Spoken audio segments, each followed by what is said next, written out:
The following is an actual play Dungeons & Dragons podcast featuring a bunch of nerds stuck in their homes across the country. Listener discretion is advised. We don't know what the hell they're going to come up with next. This is Call of the Deep.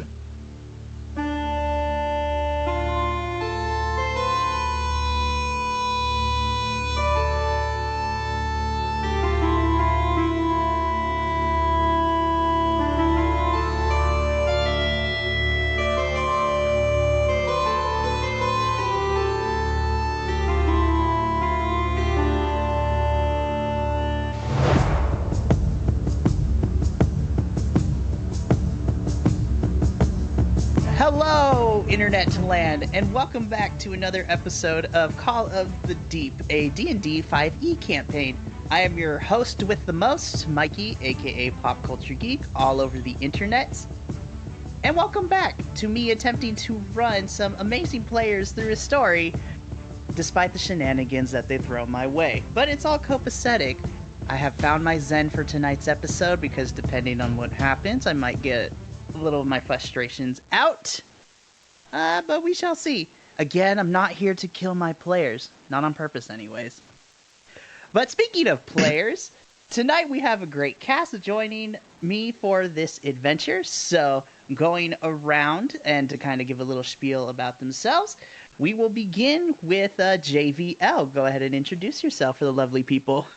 I'm first for, wow, this is weird. I'm John. I'm JBL. I'm playing in the game as the Simic hybrid druid human being, and I'm enjoying that. And I have been playing D&D and other RPGs for quite a long while, and also am an actor and improviser on the side.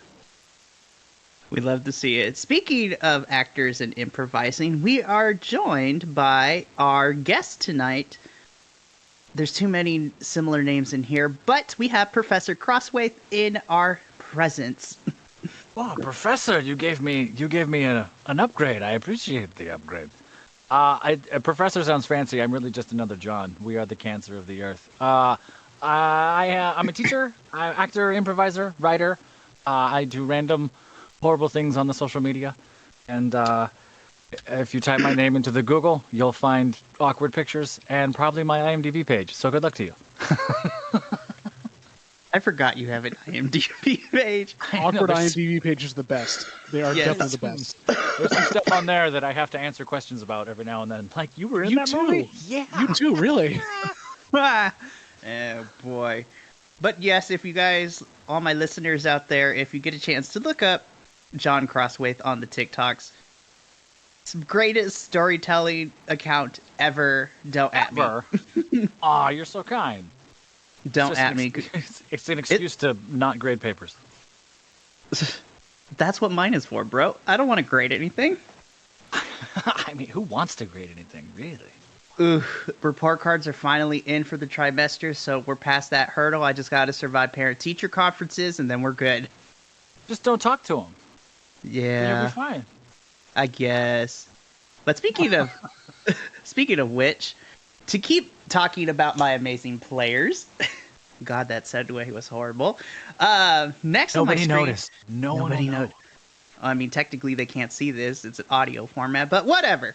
Anyways, next player I would like to introduce is unexpectedly has become the heart and joy for me.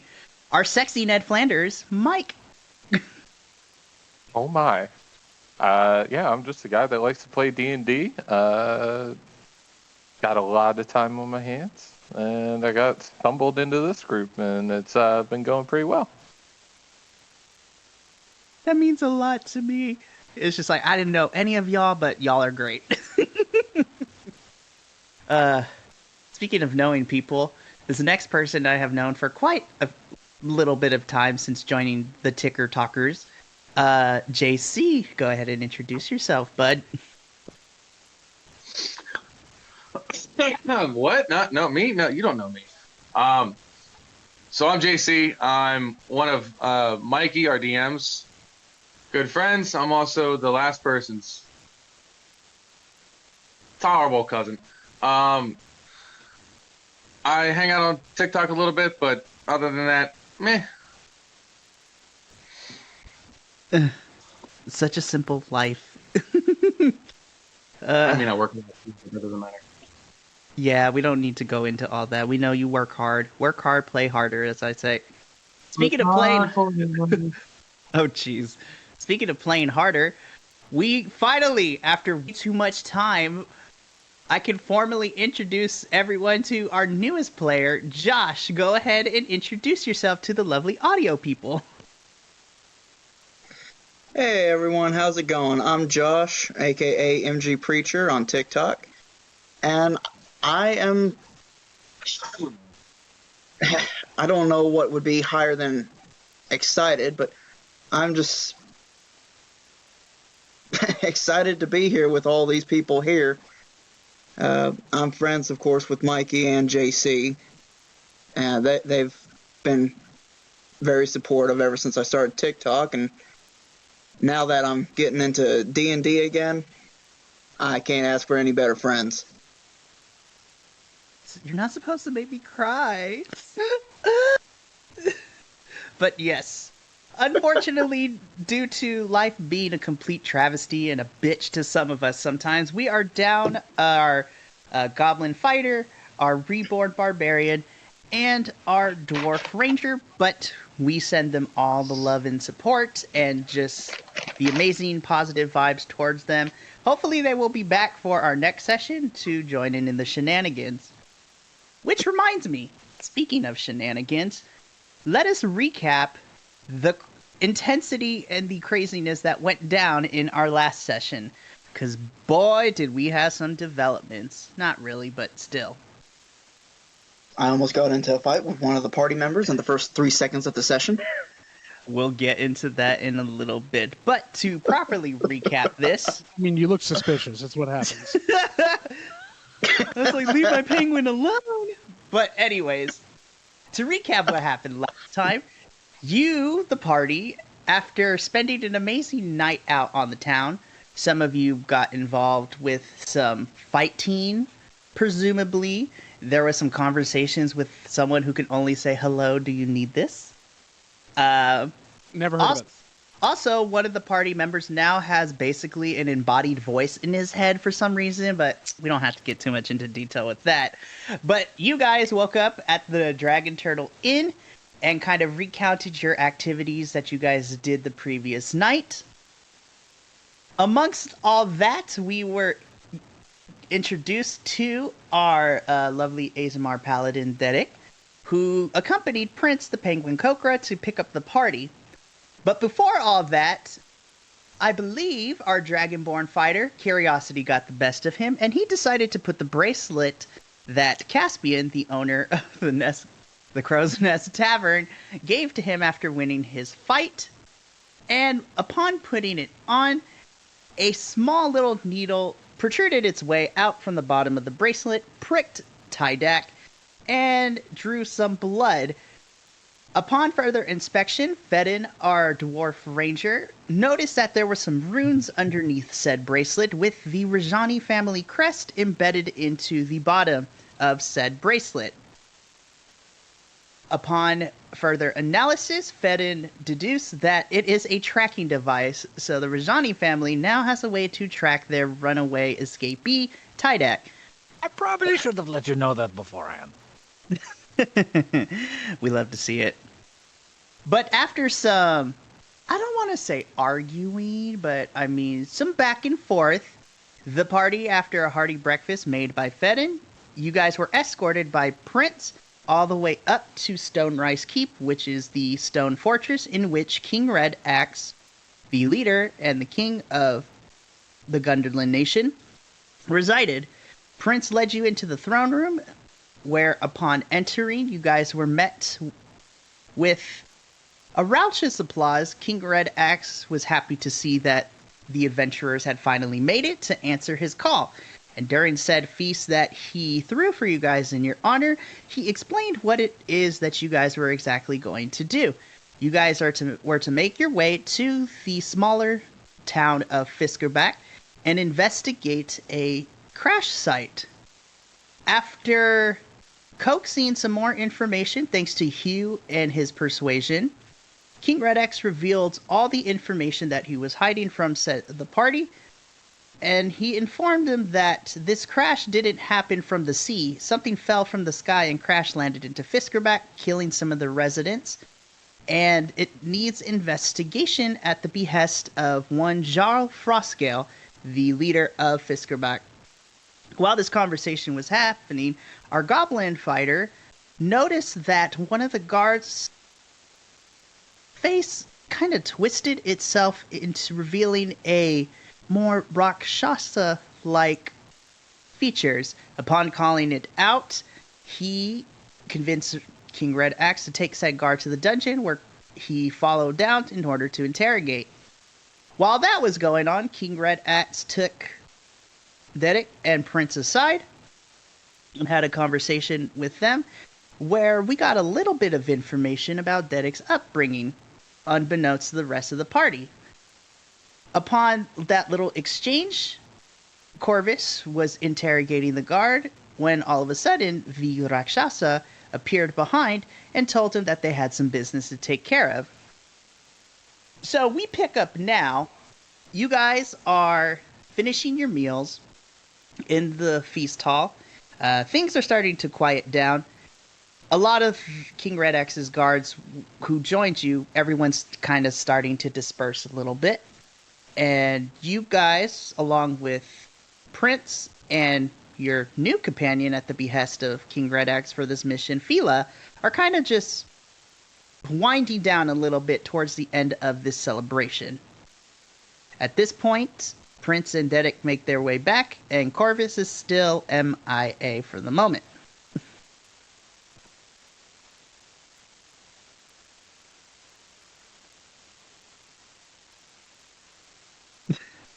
Wow, we're excited tonight, aren't we? But yes, so what are you guys going to do? First, has Darek and Prince made it back into the feast hall, or are they still making their way to the feast hall? No, I will say that they made their way back and they just came back into the room. All right. Well, I'm just kind of looking around, kind of taking in the sight of this great hall.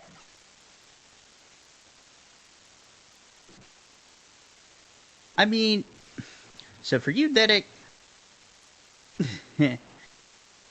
I'm just happy to be getting out of the temple and out of that blasted grand jungle. in scope. Oof. Prince turns to you and is just like, you and me both. Let's try to... Well, I don't want to say forget about that, but it was interesting for sure. I mean, it was, but you spend enough time there, everything looks the same. I mean, true that, but yeah. Anyways, we should... And at this point, you two are still at the... You, Dedek, and Prince are still at the precipice of the entryway of the hall. Let's hold off on telling the rest of the party this quite yet. I don't know if they're ready for it. Of course, of course. In due time.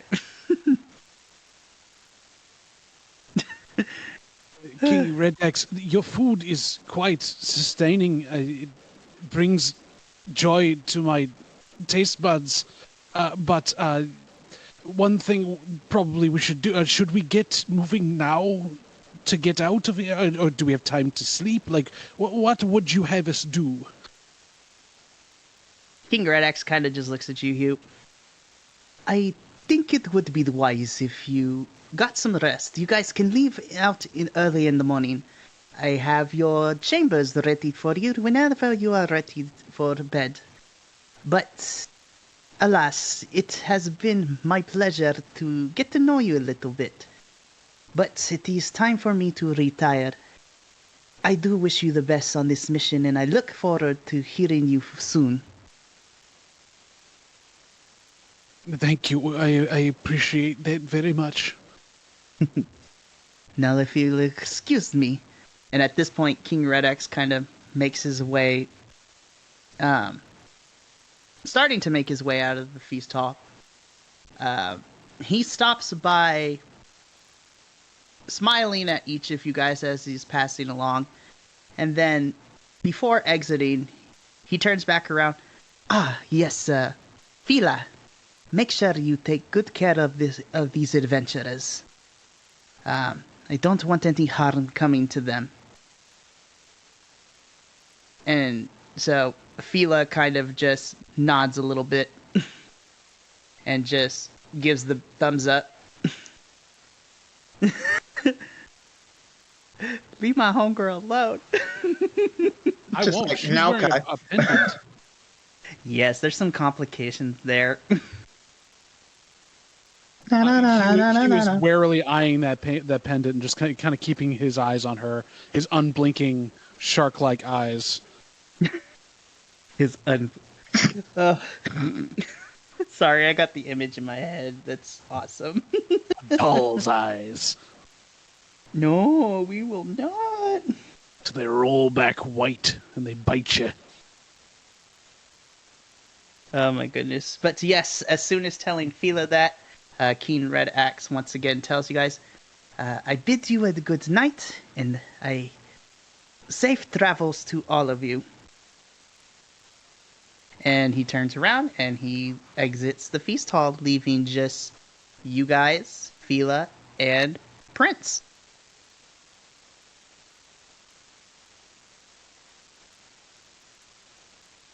So, why are you staring at me with non-blinking shark-like eyes? No reason. Just No reason? You no. just do- That's how they are. I am focused in the middle distance. I'm not really looking at you. It's nothing personal. Huh. He Okay. intensifies his gaze at you even more. Yeah. You must have a lot of friends. Most of them were lost to me in a very tragic way. A lot of them thought they knew the true path, and unfortunately they tried to stop that path from happening, and it got a little complicated. Which path? Oh, you know. You're very aware. Maybe. And at this point, because you're close to him, he just taps your pendant quickly. Of course. Of course. It would behoove us to work together in this, but be warned. Should things turn, you might feel yourself being swept away by an ocean you cannot control.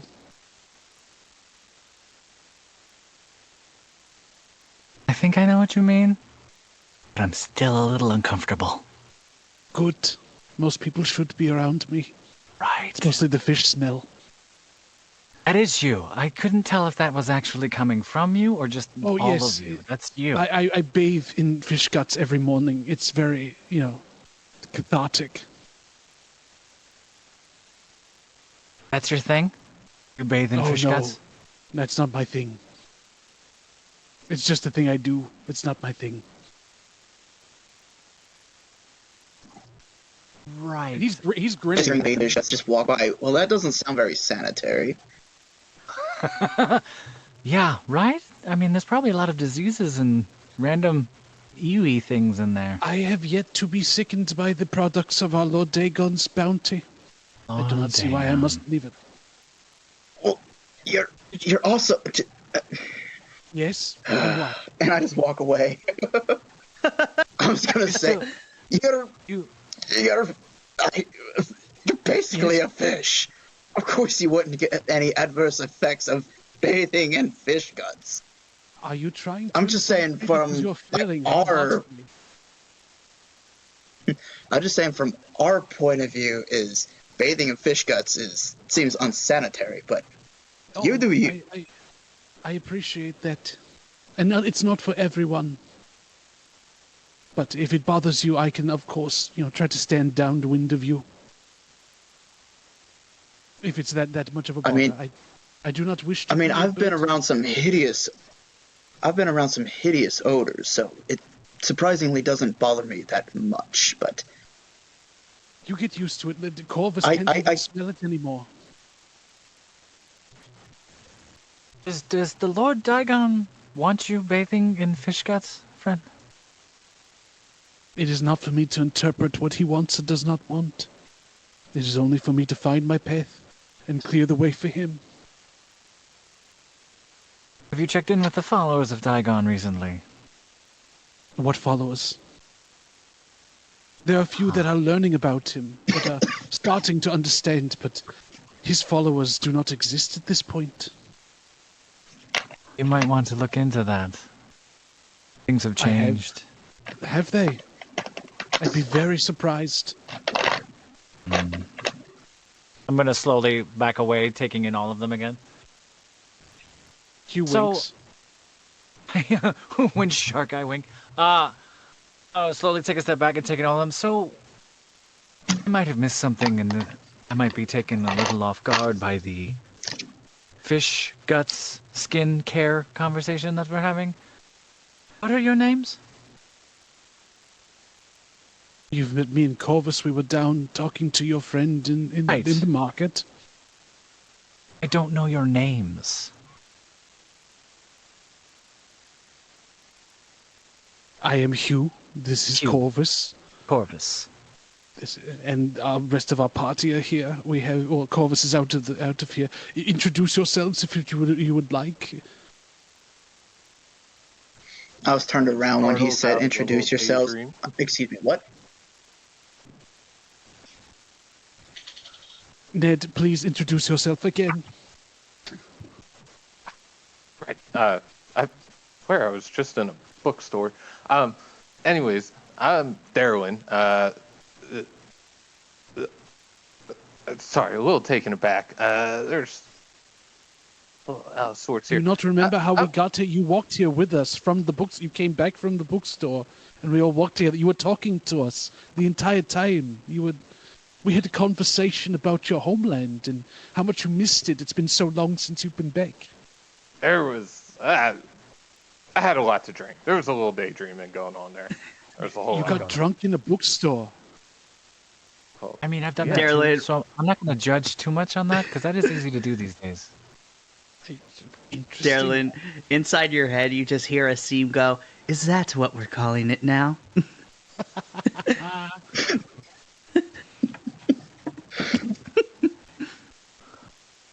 It's, Well,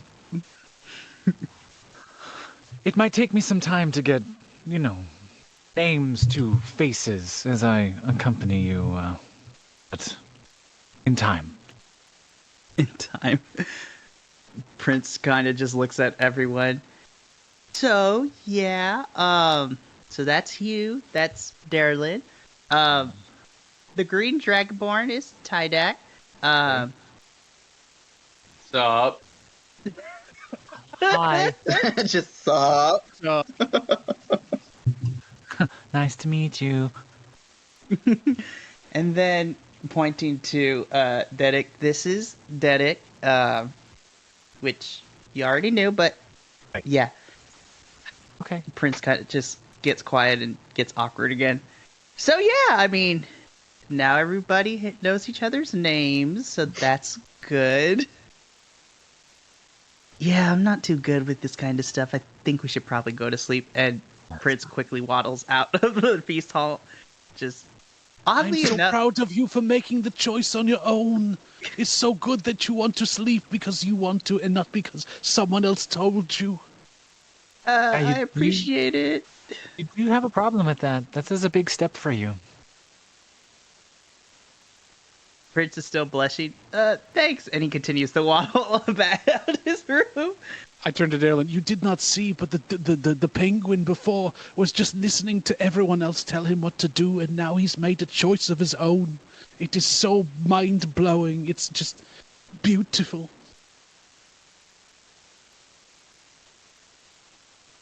Great.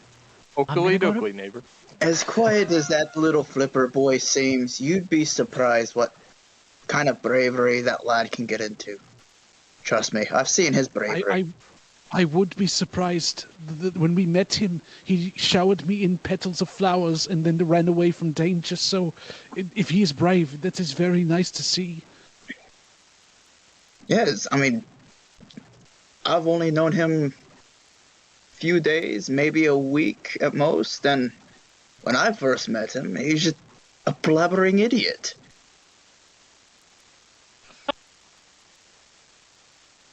Wow.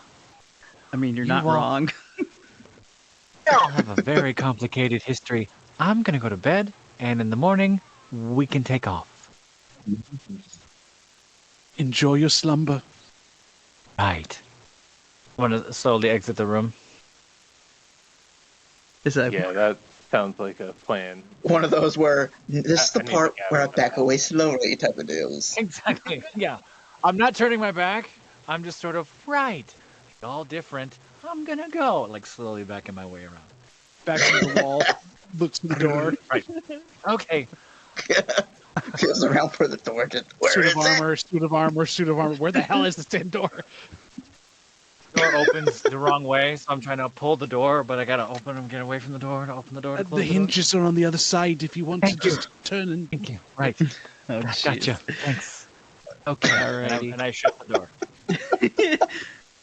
Alrighty. So, I'm assuming the rest of you guys want to make your way to your chambers. Yes. Before we do, I turn to Darylin, I turn to Tydak, and everyone else of our party. I just say, it is of your choice whether you want to trust her or not. I can only say from what I know, she is not to be fully trusted. She is a follower of Dagon that is of the corrupt brand that may lead us to ruin. So keep your eyes open, and whether you believe me or not, keep yourselves with yourself and safe. Do not trust her. Like we said, Have there were another soggy pamphlet about that? Yes, I do. It's right here. I pull it out. It's a new one. He's written in a better script. Ah, no. Yes, in Tydeck, I did say there were no followers of Dagon because they are not followers. They are trying to control a natural element that they do not understand. And I'm trying to get those to know that this element is coming and we need to prepare for it, not to try to cage something that cannot be caged. You know better than anyone, Tydeck, that something should not be caged. How do you cage the ocean? That's what I would love to know, but they are trying, and it will hurt everyone around them in their trial. All I'm asking is to watch your back. Do not trust. Whether you believe me or not on what I believe, do not trust. How do I watch my own back? The best way you can. Do you use Mirrors. Mirrors. Oh, jeez. Very nice, Josh. Asim just kind of speaks once again, Darlin. This is who you're hanging out with. Oh, this should be a grand old time now, isn't it? better than a condescending book? Like,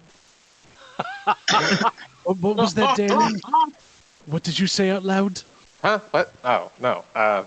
Something about a condescending book? Yeah, these followers are real. I see. I agree with you. Yeah. Thank you. Yes, I appreciate. I forgot to give you a pamphlet. You don't have to call it condescending. I wrote it very quickly. I can make it more, palatable later if you'd like. Oh no, I mean the Splinter faction. They're terrible people. That don't trust her. Yeah. Of course, yes. I bid you all an adieu. I will find my place for the evening.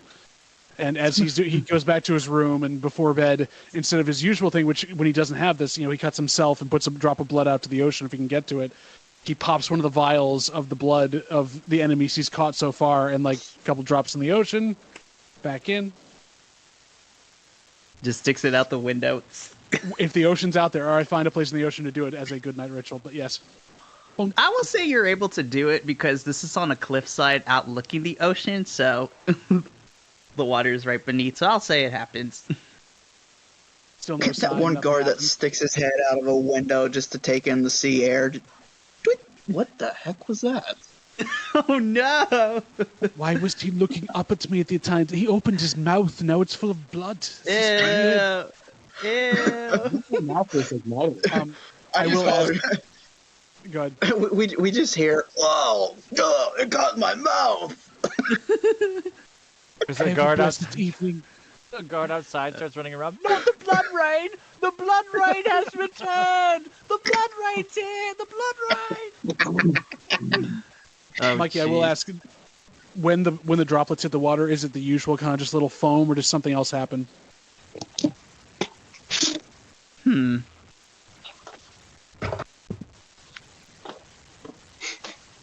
He must do a contemplate. Well, I rolled to see what my decision would be. So at first, Hugh, it's same old that you're usually used to. But, like, the foam kind of just be foamy and things like that. And it subsides for a little bit. But then, you notice that when the foam subsides, the impact of where that drop of blood kind of hit the water, you start to see that the point of impact, the sea begins to turn or at least that impact zone, starts to give off a murky, kind of brownish, blackish, like, tint to it. And it spreads a little bit, and then it kind of just retracts back in itself, and then the water becomes this normal color that it is. Interesting. I just go to bed. Love it. I just go to bed.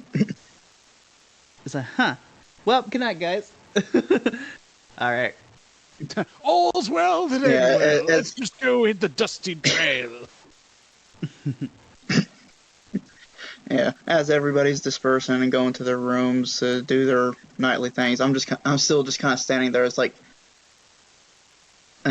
looking at the door that Fila left through.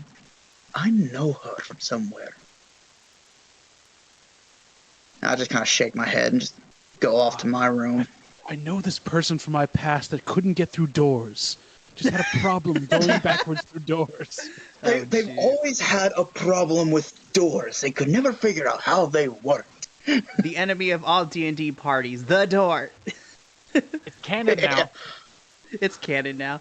Knock, knock, who's there? The door. Stupid doors! All of a sudden, your door starts to grow teeth. It's a mimic. Fucking gimmicks. What's the AC of a door? Man, honestly, that was a question we answered when you guys were know on the that. ship not too much long ago. It's like, I what's the know. AC of a door? It's a door. It's a door. It was great. But Doesn't anyways, move. it doesn't move. So each of you guys begin to do your nightly rituals, kind of start unwinding for bed. Darlin, as you are kind of getting ready for bed, you just hear the familiar smug voice of Asim kind of just pop into your head. I still don't like the fact that this is who you are traveling with, but I guess they will do for now. As long as they get what needs to be done, I could care less. You, on the other hand, Thank you so Darlin. much for your approval. Oh, I see what you did there. You were being sarcastic. Lovely. I would say I would be impressed, but it takes more than that to impress me.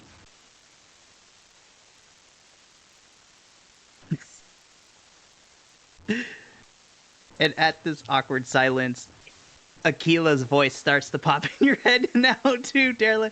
It's just like, so I know there's a lot of tension, but hey, I mean, I like them, Darlin. They're very, what's the word I'm looking for?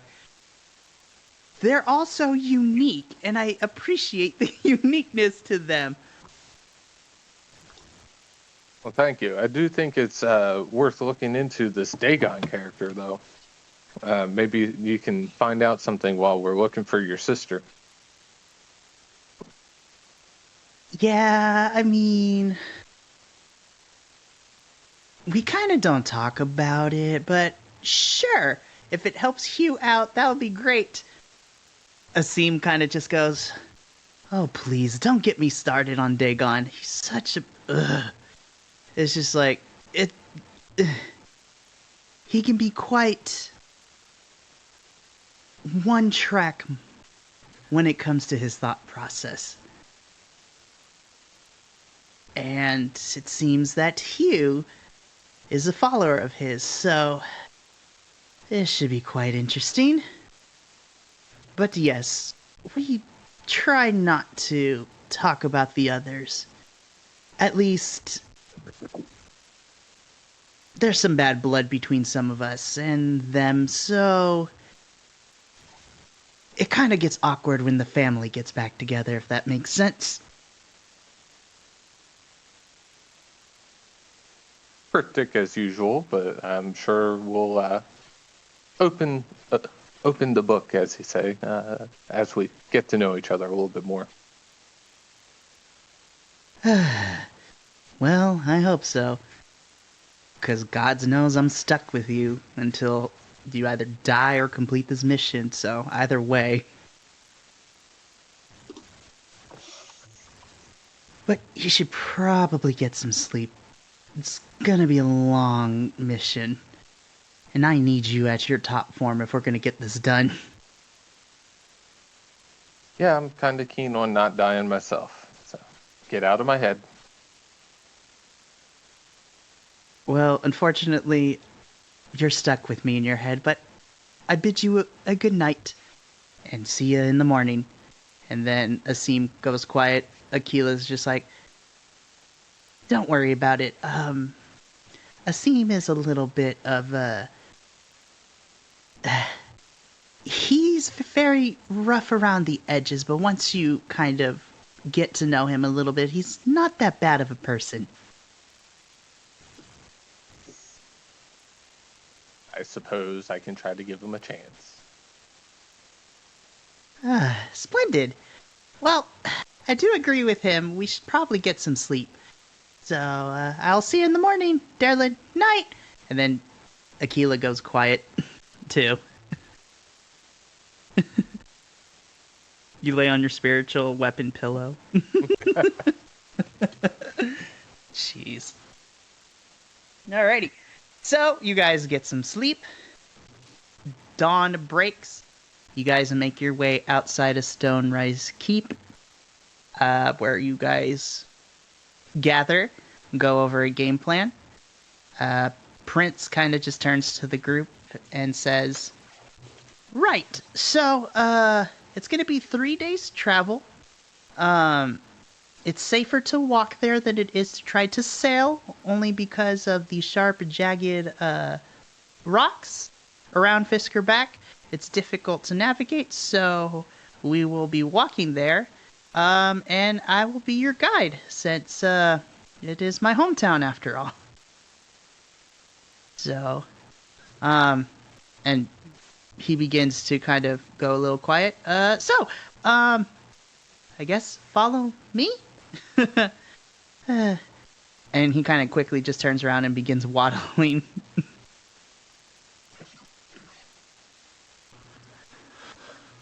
I'll follow with party.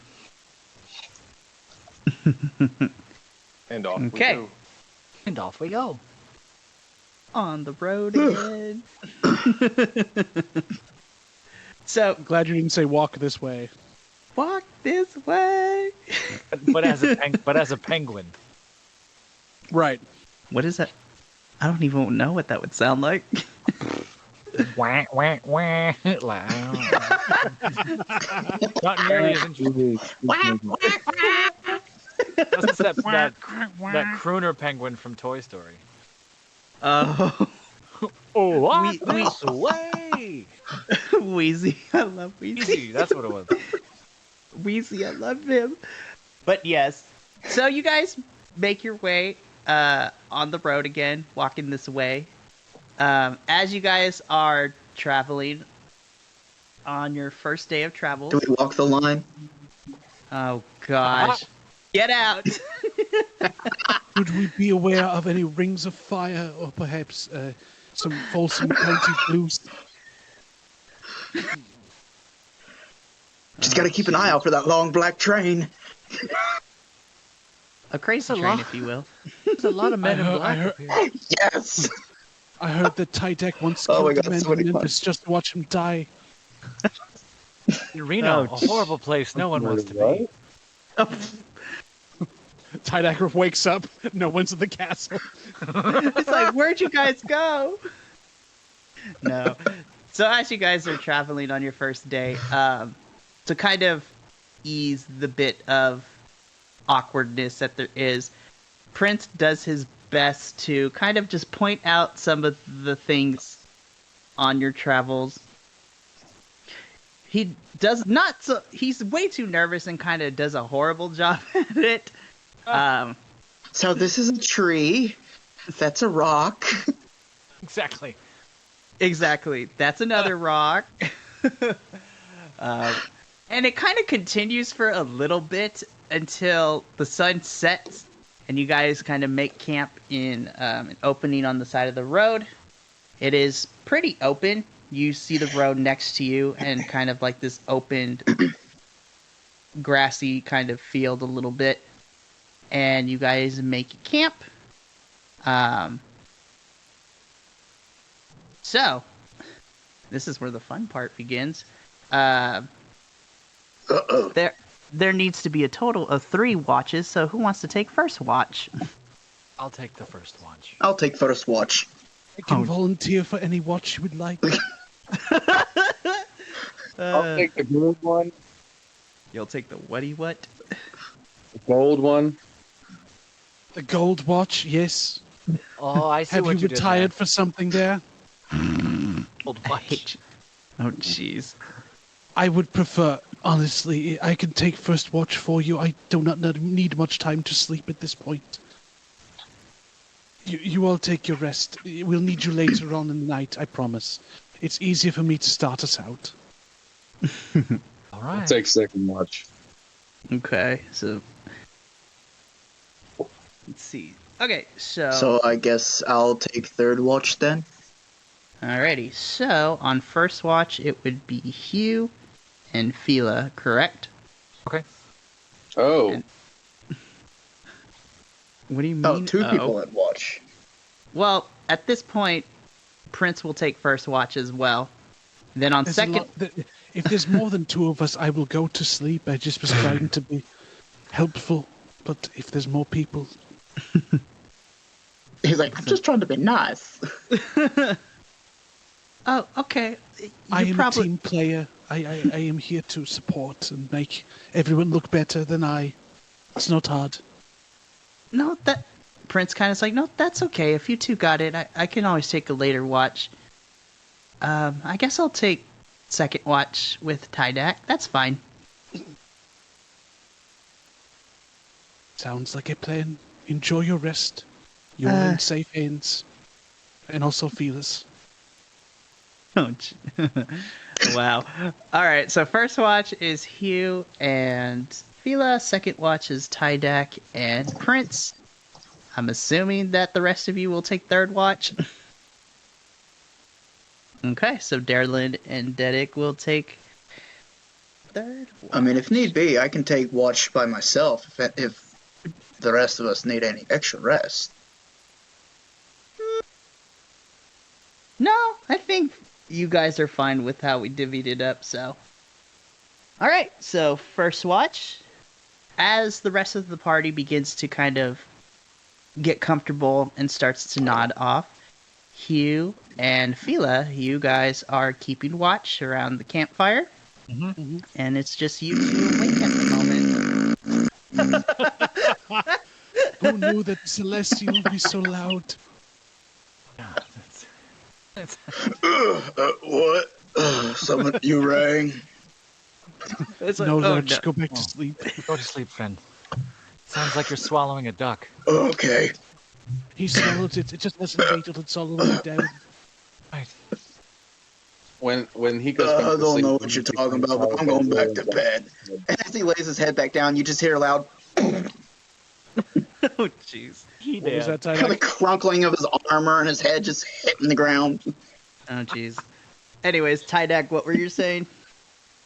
when he goes back to bed and starts snoring again, I'm gonna drop my entire bedroll on his mouth. I can actually picture that. Just I turned to Kayla. Well, if we were trying to be stealthy now, we've lost all element of surprise. I wanted to ask you. I'm gonna pull the soggy, gross pamphlet out of my clothing. It still has not gotten drier. It's still not dry. It's still soggy, gross. Something about Yes. these pamphlets. Are you I'll the actually one, be back real quick, guys. Are you the one hanging these up around town? I put them where people can find them, yes. Ah, of There's more where that came from. course. You said there were no I have the followers. I have the children's one if you'd like to read it as well. Do you? I've met. There are children here that wish to know more of the great. When you said there were no followers, that concerned me. What Yes. do you mean? I am here to inform people of them. There are no true followers of Dagon around in this area. But I have seen them. You may think you have seen some. You may even believe that that you are truly part of it. But I can assure you, there are no believers here. Have you heard of followers recently? I have run into those that have said and mouthed the words that they are in my travels, but never found those that actually fully embody and believe it. They talk of It is lightning. hard. You talk of lightning? They talk of lightning. They talk of giant animals. They talk of pits and wells that never end. They talk of incredible things that I do not remember being a part of. Again, in recent were years, the myth has grown larger and larger. Yes. It's not a myth, but the things you are seeing are not of his doing. They are abominations brought around by those that take his name and then wish to use him as a weapon. They'd wish to cage that of nature, to take it as their own. When in all true force, nature cannot be caged but must be respected and prepared. We may have more talks as time goes on, but for now,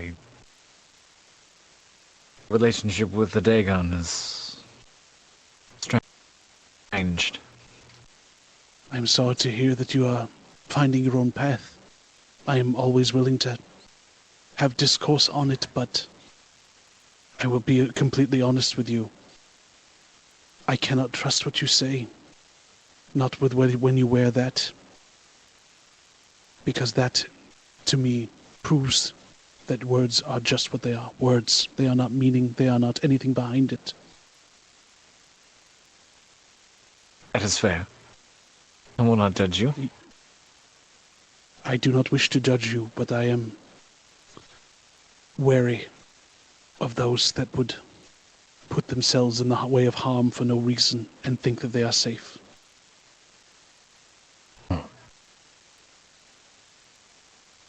He I've heard pops a there- vial, finds a pot to put some blood in, puts it back. I've heard their leader speak. An incredible, You've seen him? a frightening man. Speaks with vigor. he let Okay, my himself apologies, I'm back. be open. I'm surprised he let himself be out in the open. I wish to speak ill of them because obvious reasons, but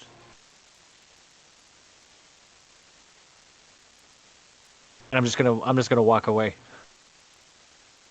Can I insight check what she's just told me? Yeah, go ahead. Make an insight check, please.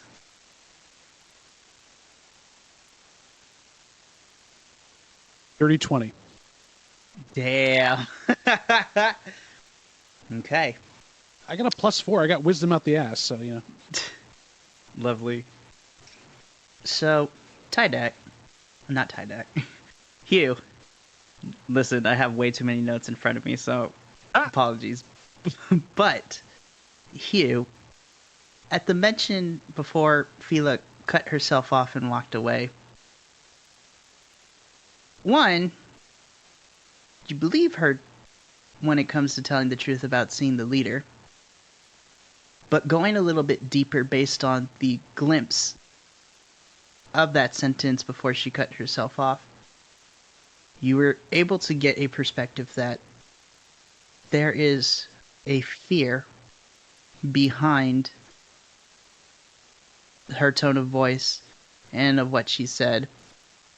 And knowing what you do know about the cult, you sense that there is... I mean, you know that things aren't the way that they're supposed to be. But the way that she spoke about the leader, it worries you because it not only is fear, but there's a sense of worry and despair behind her voice, that what she says she believes and how she feels in her being, in her heart, it's in conflict, and it's fighting it out within her. She's tormented.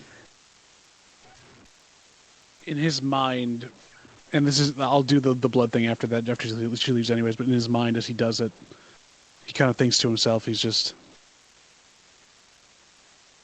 I don't know whether she is ready, but she may need a sign to know that she is taken care of by you. I hope that you can take the time to give us one. Not now, but when it's needed.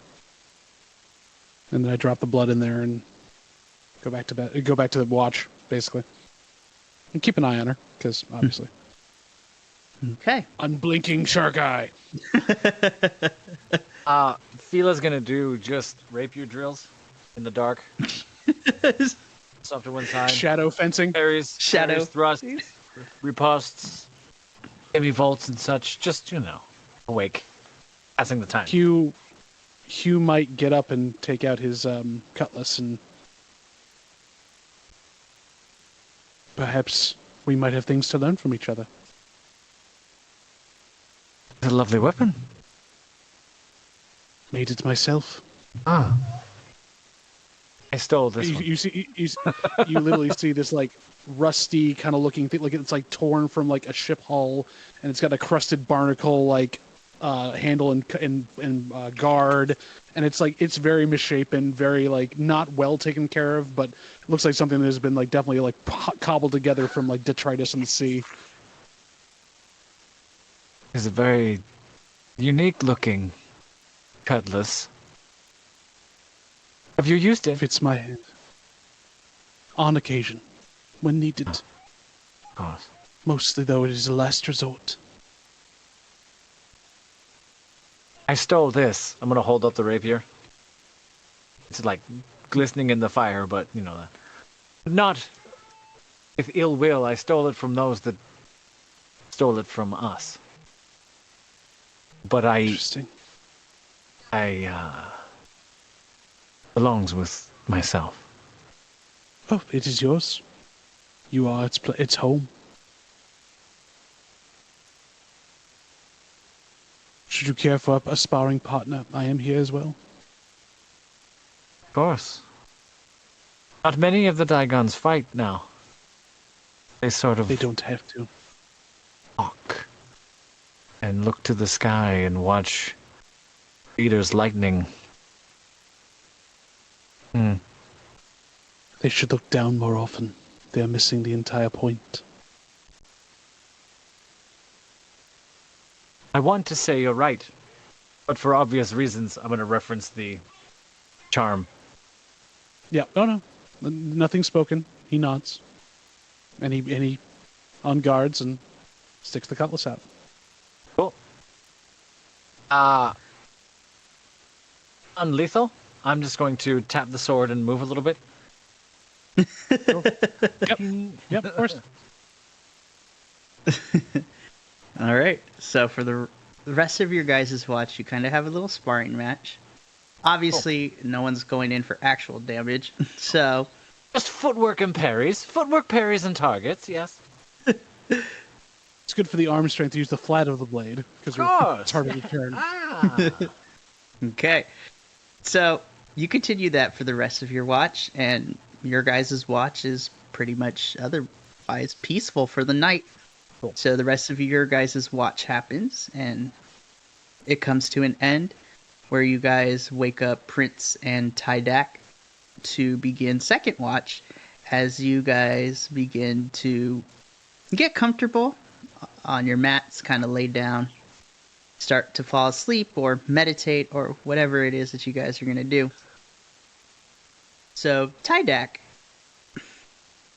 Yes, sir.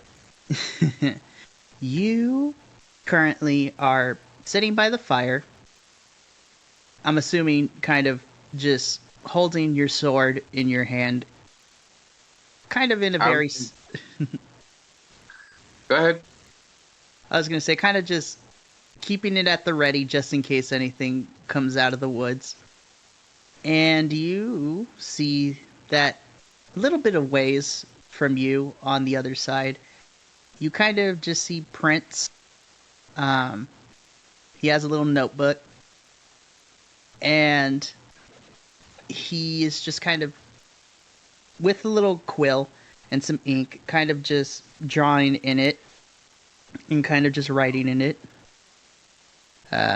He looks up to you. He catches your glance and kind of just quickly puts his head down and continues to draw. For a penguin, you could see him get flustered and turn red out of embarrassment and awkwardness. What are you writing down, and why are you so? Are you blushing? Oh, no, not blushing. Just. And he's like, to answer your question, I'm just jotting some notes down and drawing some pictures of the things we've encountered so far. And he kind of looks up at you, Tydak. I'm sorry, I'm not very good around people. But you're good around your ass bag. I mean, and he kind of holds on to his bag. I mean, yeah, can I tell you something? And yeah, can I tell you something and promise you won't laugh? I'll try not to. Good enough for me. I kind of like, and Prince's demeanor begins to change a little bit. That awkwardness and that embarrassment starts to begin to melt away, and you start to see a little bit more confidence come out in his speech. I like to fancy myself as an amateur researcher of magical items and things like that. Like, don't ask me why, but I like to research them and study them. I find it fascinating how all this works. And also, too, it's because of that I'm also studying, what's it called? Ah, yes. I'm also studying this form of magic called blossomancy. Remember that fight that we had on the ship where I kind of just dropped in and you guys saw me blow some dandelion dust onto Hugh? And make the terrain very difficult to fight in.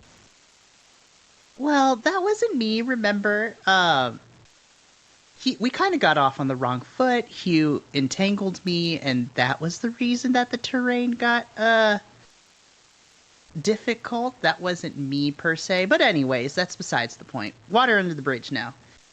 I mean, to be honest, I don't blame Hugh for what he did. I mean, I just dropped out of the sky.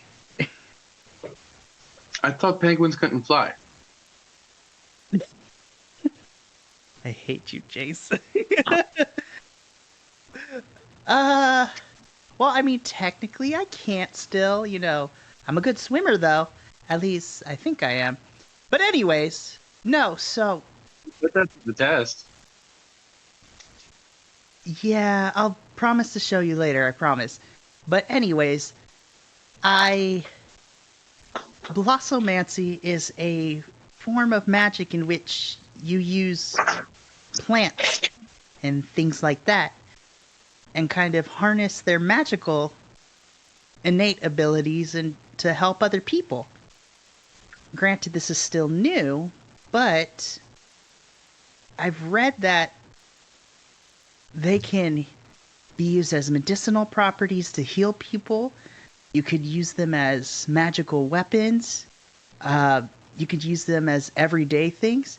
It's very fascinating stuff. And he begins to smile as he continues to talk about it. And then he stops himself. Oh, sorry. I tend to go on longer than I should. But yeah, when it comes to magic items and Blossomancy, those are things I really enjoy. But it's kind of hard to talk to people about it because not a lot of people get it, which is fine. But it kind of makes for a lonely existence.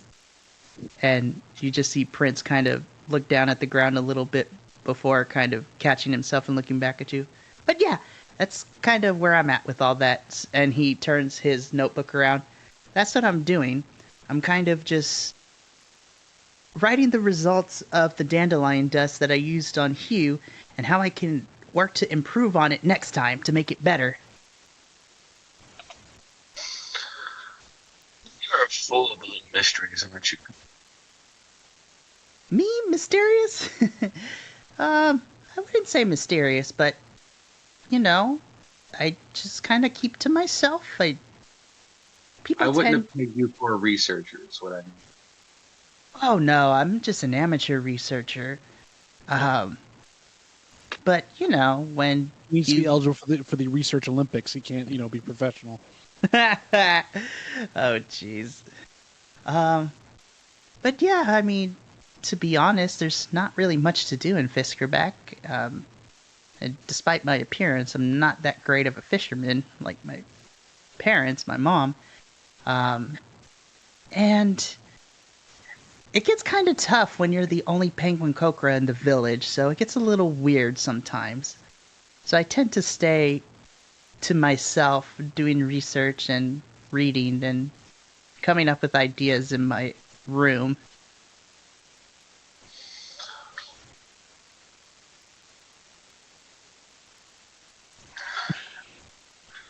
It's amazing what you do when you find something that you're passionate in.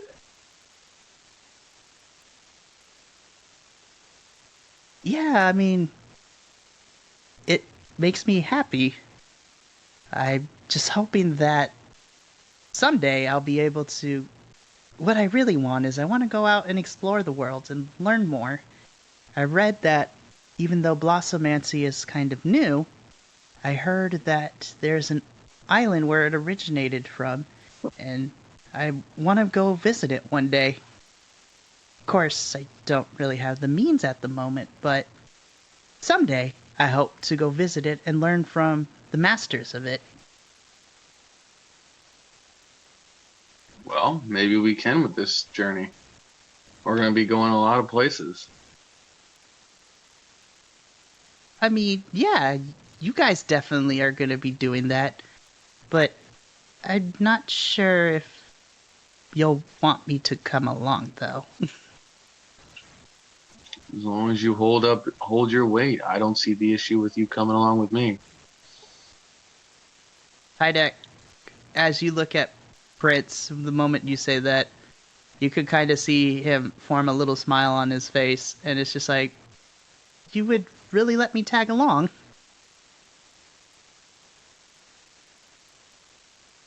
Yeah, you kind of remind me of me when I was younger.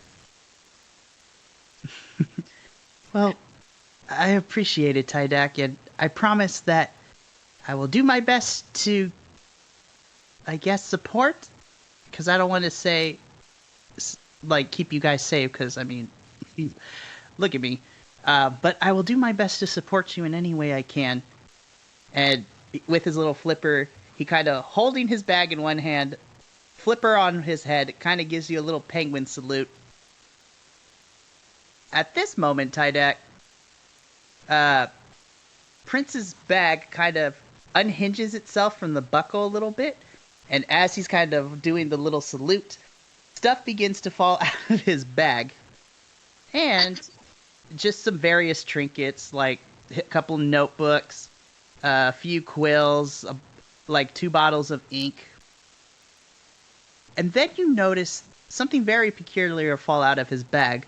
You see a very neatly wrapped, you can't tell exactly what it is because it's neatly wrapped in this white cloth kind of thing. And the moment that it falls out of the bag, Prince's demeanor quickly changes from this happy, awkward penguin, and then there's a sense of urgency as he begins to quickly grab everything, especially grabbing that wrapped up package and kind of just stuffs it in his bag. Oh, sorry about that. I tend to be a bit clumsy. I'll pick that up. What's the thing that's so wrapped neatly? What thing that's wrapped up neatly?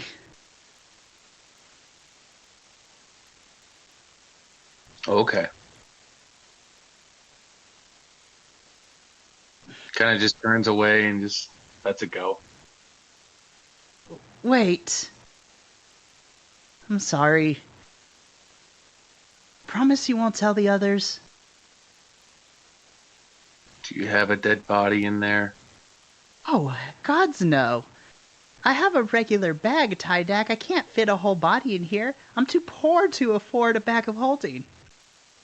I mean, when properly cut, you could fit a good-sized person in there. You see Prince kind of look at you with his head tilted a little bit.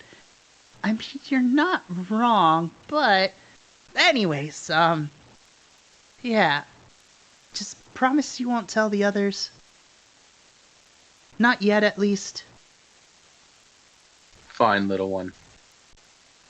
And Prince kind of unwraps the package. There's a secondary mission to all this that King Redax asked me to do. He wants me to return this idol to Fiskrbak. It's our town's relic or something of that matter. I don't know a lot about it myself, but you know, he just asked me to bring it back since we're on our way over there anyways, and it's my hometown. Just, I guess, King Redax figured it made sense for me to take it to Jarl Frostgale. And as he continues to give this explanation, Tydak, you see that in his hand, you see Prince holding a red wooden relic. This red wooden relic is in the shape of a fish with all the carvings on it to make it look like a fish. But more interestingly enough, around this whole relic, you see kind of a series of kind of carved in holes and straight lines kind of all over it. It essentially kind of looks like what would happen if you put Morse code on, like, all over this thing. That's exactly what it looks like. It looks like a series of dots and stripes and all that good stuff. Such a funny little fish. I mean, I don't know a lot about it, but, you know, I was just told it's important. but I've only heard rumors about it, but that's all I really know about it. Don't you think it'd be smart to know what you're carrying?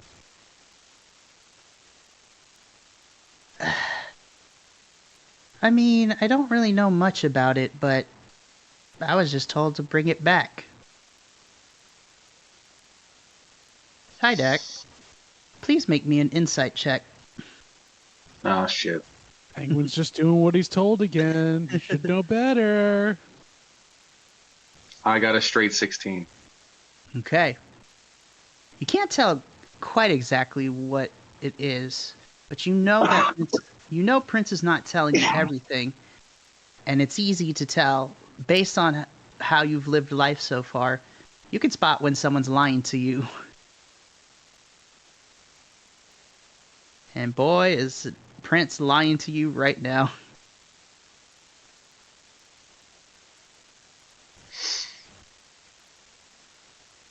Evil. DM, Yes. I'm gonna sit and watch and just let it play out how he thinks, and I'm just gonna watch him from now on. Okay, that's fine. So upon that, Prince kind of just looks at you. So yeah, I don't really know much about it.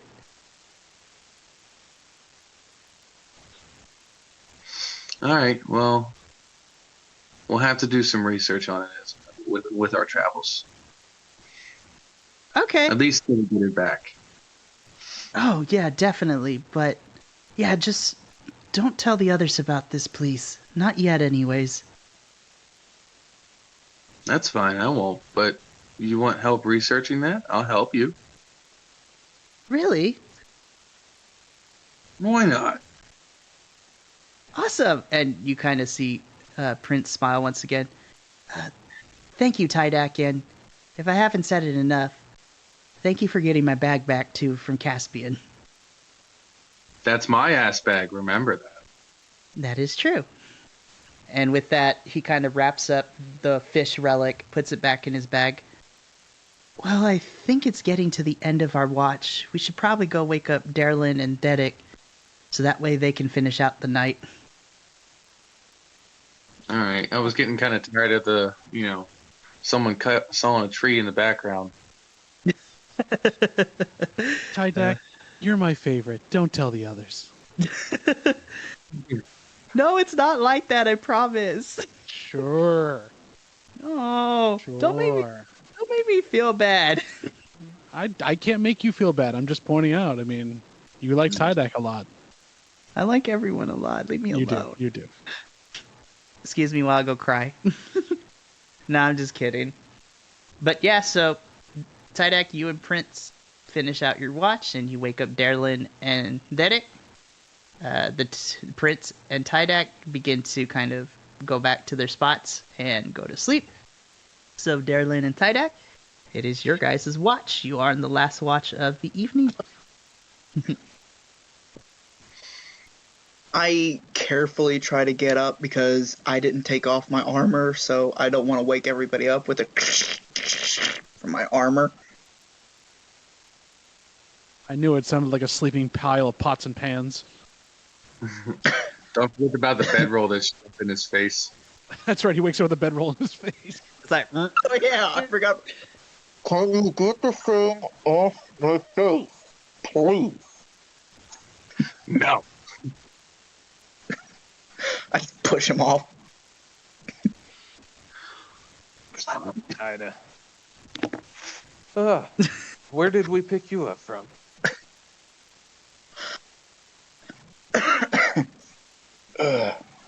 I'm sorry, what? I didn't realize we had picked up some more party members. Where did we pick you up from? Here, help me start managing breakfast and get that ready. Yeah, breakfast would probably be a good start. That way when everybody wakes up, we can all grab a quick bite to eat and then head off.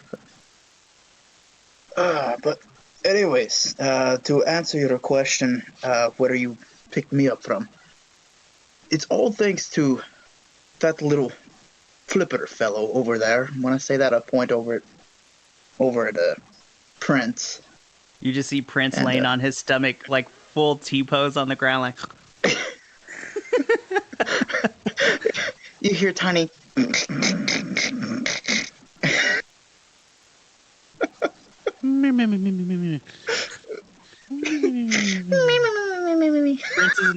Prince is now a Muppet. Is canon. I must betray my entire I body. already lost track where we were going. Oh, right. But anyways, That makes more sense now.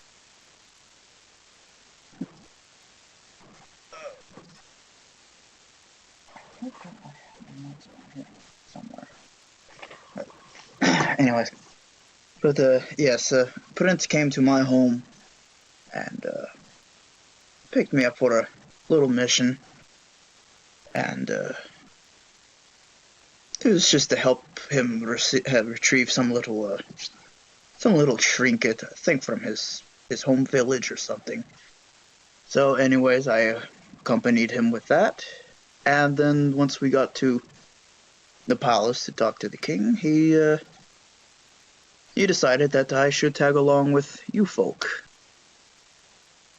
And let me just say this, I am glad he volunteered me to come with you people, so kept me out of that jungle. I get to stretch my legs. Already I'm happy. Help him out and come join us along in our little adventure. I'd be honored to tag along with everybody. Like I said, gives me a chance to stretch my legs. Wonderful. Could you tell me about about your homeland? Maybe some of the gods in your area? I'm really love to take these notes. Hugh's been kind enough to tell me a little bit about Dagon and hand me some pamphlets, and I tried to put together a little collection of as much information as I can. Ah, okay. Well, where should I begin? Forrest, our religion, Justicar, we have two deities. We call them the Baron and the Baroness. The most notable, I guess you can say, association with our religion, and he kind of points towards his shield, how it has on the shield it has like a gold trimmed cross and shield emblem on it. But our organization is called the Order of the Cross and Shield, or just the Order if you want to shorten it. And and he just kind of stares off. There's some religion, it keeps escaping my mind, but they have something called Templars or something like that. It's mainly we're the ones that, if towns are being attacked or we're the ones that ride in the van. And it's truly an experience when you think about it. It sounds fascinating. That is wonderful. I've so many different experiences and gods I've been learning about recently. There's Dagon, who's Lord of the Sea, that apparently will be just overwhelming all of us in a very short amount of time. He keeps going on about this soggy pamphlet. It's absolutely wonderful. The crayon drawings are immaculate. Yes, I did manage to read a little bit of the pamphlet.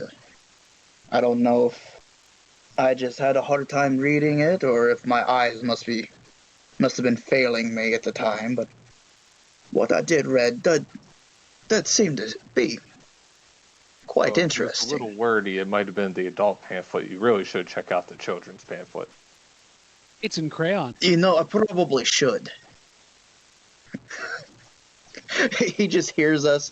He's still asleep. He just hears us and just naturally responds, "It's in crayon."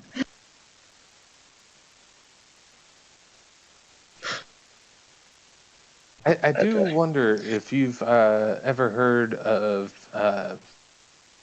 Aquila and Asim from your part of the world.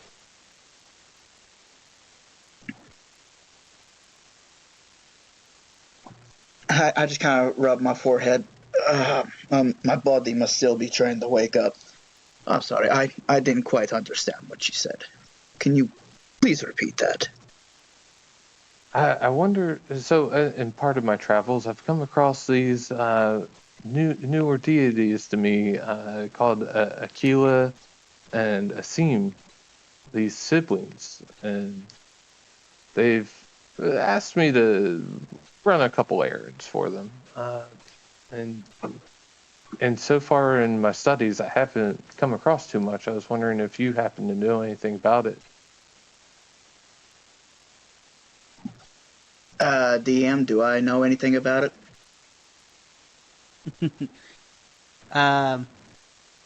To your knowledge, you know what?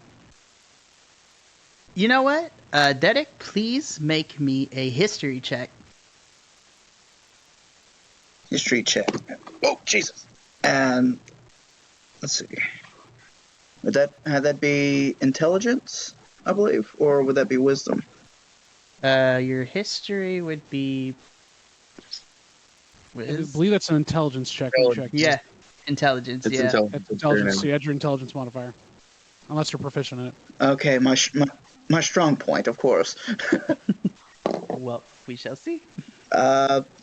With the modifier, that would be 11. Oh, buddy. I mean,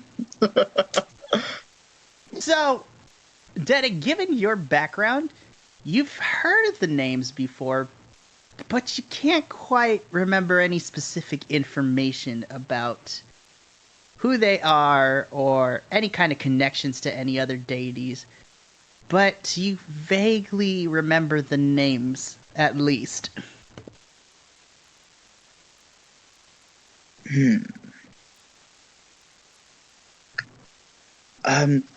I'm sorry, my friend. I know somewhere I have heard the names, but I just can't quite put my finger on it. I'm sorry, I can't help. Well, if you happen to come across any books, literature, or any stories about Lady Satif and her siblings, I would greatly appreciate the information. Of course, of course. So, when I say so, I just kind of stand up and stretch. So, if you want to go ahead and get some sort of meal started for the rest of the party for when they wake up, I'm just gonna make a quick little patrol, make sure nothing's sneaking about. There's work to be done. And so with that, I just kind of pick up my shield and make sure my sword is sheathed properly, and I just kind of carefully, like I said, not to make a lot of clank, kind of walk around the immediate campsite and make sure nothing's sneaking around. Yeah, so as you kind of take patrol, Dedek, I'm kind of taking a walk around the perimeter of the camp area and a little bit beyond that. Everything is copacetic. It's calm. There's minus the familiar sounds of, since the sun is beginning to rise, the familiar sounds of, birds chirping and things like that. There's nothing out of the ordinary. All right. then with that, I just kind of make my way back to the camp and just kind of give like a thumbs up. Everything seems to be in order. Nothing afoot.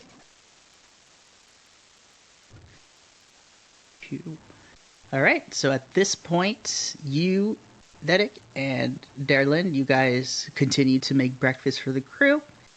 And as morning light begins to break over the horizon, the rest of you guys, you begin to wake up, kind of to the aroma of something quite good being made at the moment. And after packing up your guys' stuff, you kind of enjoy a meal together. Each of you guys kind of just enjoying the company.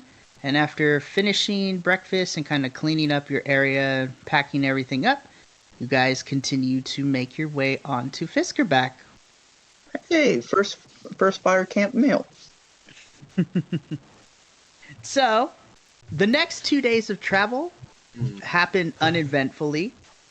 You guys, with the aid of... We make our own fun. You make your own... Oh, jeez. I spy with my little eye something that is green. There's always Dagon. How come it can't be anything else? It's always... I know what I see. And that is what... if someone else would like a turn, they're more than welcome to try. A seam just kind of pops up in your head, Darlin. I spy with my little eye someone who needs to get out in the world more. Someone who needs new friends. I have all the friends that I need. Be like, you can't hear... It's like, you can't hear me. I know. And then Aquila just pipes in, Asim, be nice to Darlin's friends. Why do I have to be nice to them? They can't hear me. They don't even know we exist. Yeah, but that's not the point. They're still Darlin's friends, and he can hear us. And what if he does? That's still not nice. And they continue to bicker inside your head. Oh, that must be fun for I'll you. just start repeating everything that you say out loud, and then I'll get locked away in a mental institution. I was gonna say, and then brother you'll need needs to find medication. yourself a new friend. Right. Fine. I'm just imagining Darlin. Don't make me turn this body around. Why does I will turn Darren this feel like body he's around been in a bad so fast. argument with him? Yeah. Be like, if you two don't stop arguing, I'm gonna turn this body around, youngins. Oh, jeez. So yeah, so the next 2 days of making your own fun, as you put it, at the end of, well, in the afternoon of day 3, you guys come across an open field, and in the distance, below a little bit of the cliffside that you are making your way down and descending, you see a small town. And based on what Prince has told you while you guys were traveling, you guys have reached the small town of Fiskrbak. So a little bit of its history.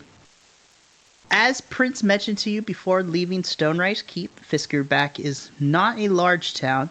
In fact, it is about a fourth of the size of Gundarlun, so it's still pretty spacious to a certain extent, but there's not much going around. And because it's set up kind of near the front of the sea, most of the village is kind of tucked away off to the shore.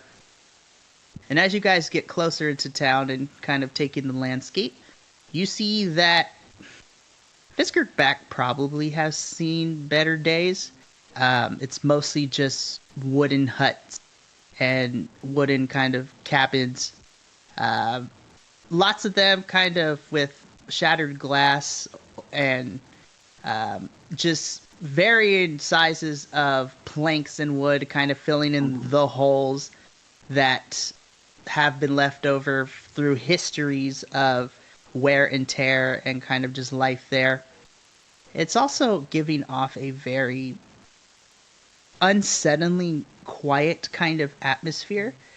You hear the sea, and you hear the seagulls kind of cawing near it, but you get the sense that Fiskrbak has a very oppressive atmosphere, and that most of the residents here have gone through their fair share of tough times.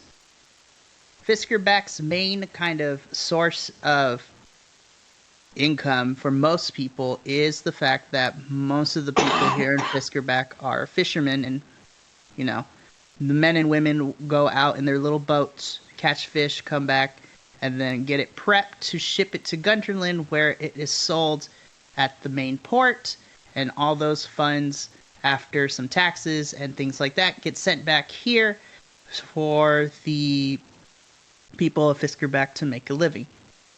It's not that great of a living, according to Prince. Many people just make enough to kind of get by and just get what they need. And the final thing that you notice is that there's a ghost playing music somewhere. But no, you notice, Prince tells you that most of the residents here are human, and Tydak, you kind of piece together that Prince is the only Penguin-Kokra who grew up here, so it makes it a little bit awkward for him. You guys make your way through the town. The townsfolk kind of just give you a very solemnly look in their eyes as you guys, and they kind of just follow your guys' path, with Prince leading the charge. Apologies for the reception.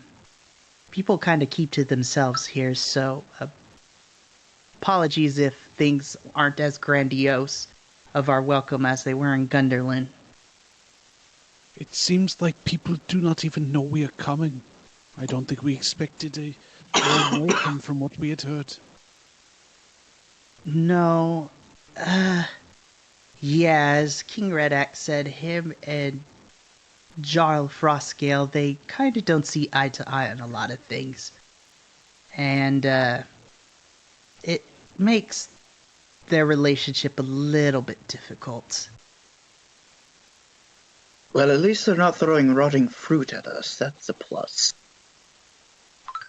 Yeah, give it time, Dedic, and I wouldn't be surprised if it happens again.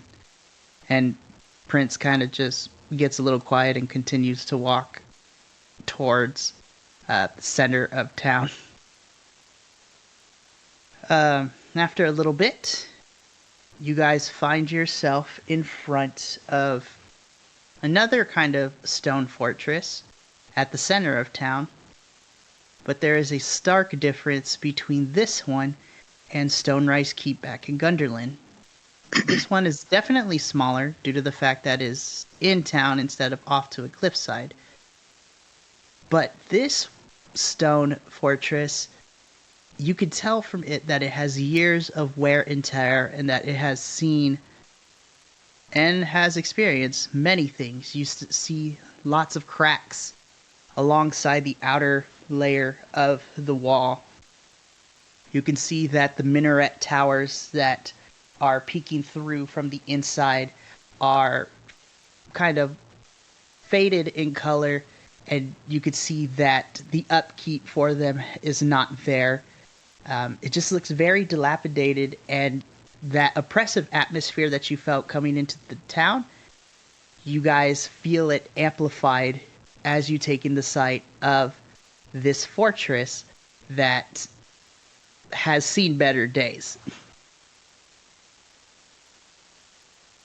And as you guys take that in, Prince kind of turns to you, breathes a huge sigh.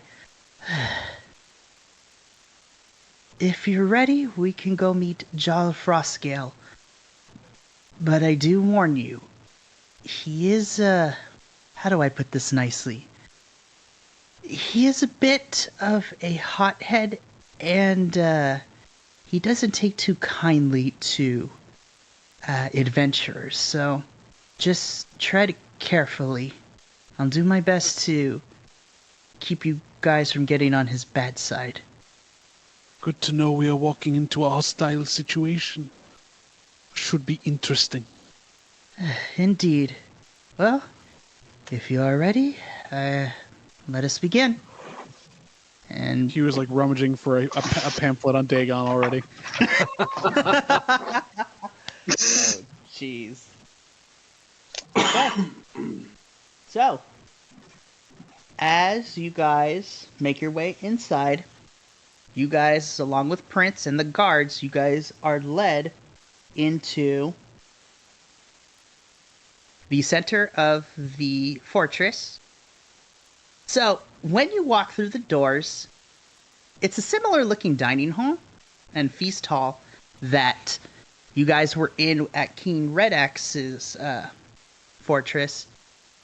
But this is a more brooding and dark atmosphere.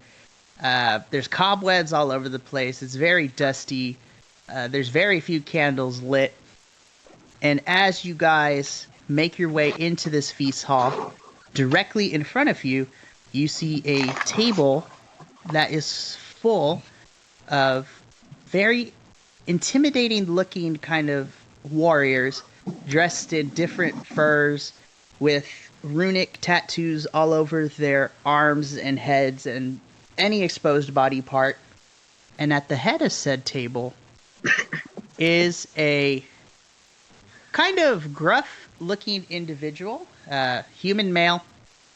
He kind of has a long braided kind of like blonde ponytail going on with same runic tattoos and markings all over the side of his head.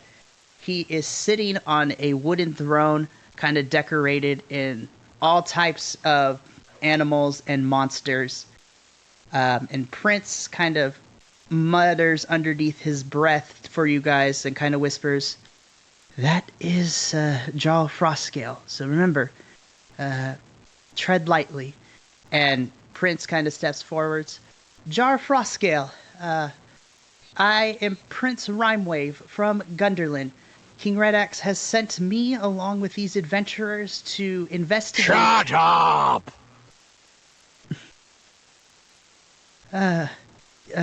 Yes, sir. And Prince kind of just steps back quietly. The Jarl's gonna stand up, finish the drink of ale and put it down, come around the table and stare at the whole party and the penguin. Another! Exactly, yeah. Just wait for it to be filled. Who are these foreigners in my hall?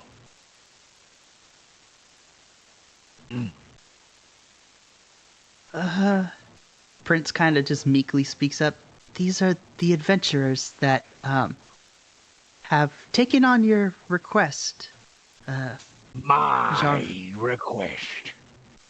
What request have I given to a penguin like you?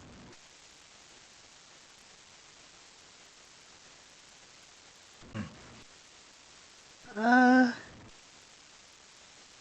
mean, King Red Axe. If I may, your Jarlship, my name is Hugh. I am here as a guest of yours at your behest. King Red Axe mentioned that you may have needed assistance in some small way, and we were eager to help in any way that we could. He did not force us to come here. He did not force us to come here. He did mention you needed assistance in a small matter and felt that we could be of service. Red Axe sent me a penguin and a few foreigners to help with our situation. A fresh set of eyes, if nothing else. They pronounce the J where you come from? Because I've been called Jarl and Jarl all my life. Do you know what the common tongue is? It's whatever you would like to be called, sir. I was just going off the pronunciation of my people. I apologize if I have mispronounced your title. No. Maybe. Ah! And I'm going to just backhand a beer that's on the table. Hit it. It goes flying across and kind of flings into the wall, breaking Does it go upon like impact. at us or like to the side? To the side, and it hits the wall, breaking upon impact. Well, if Red Axe has sent you, I might be weary, but I do need your help. So, if you are friends, you may take a seat at the table. But if you are not, you've picked a good day to die. I think I'll have a seat.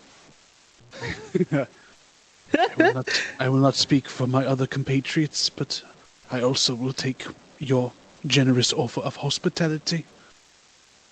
Penguin! Yes, Jean Froscale. Follow me. Yes, sir.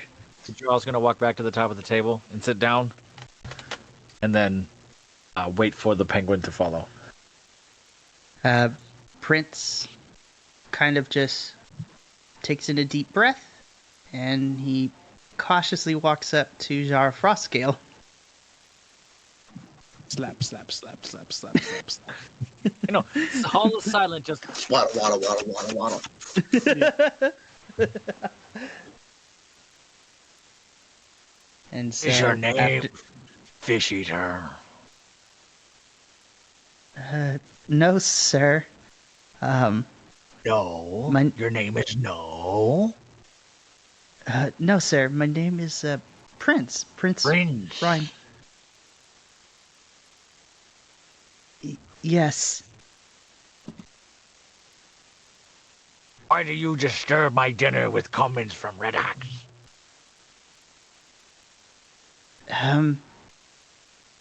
You requested some help about a certain crash site. Red Axe sent me to guide these adventures because, as you know, I'm a resident here. So I'm guiding them and kind of making sure that they get to where they need to, sir. As And a Prince kind of just resident looks down. of Fiskrbak, you know not to bring foreigners into my hall without express permission. You are aware of this. Yes, Jean Froscale, I understand, but with most of Gundarlun's forces being given to the Lord's Alliance, adventurers are needed to kind of take these tasks.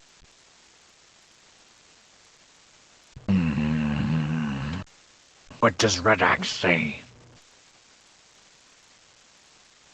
I mean... And Prince kind of takes in a deep breath.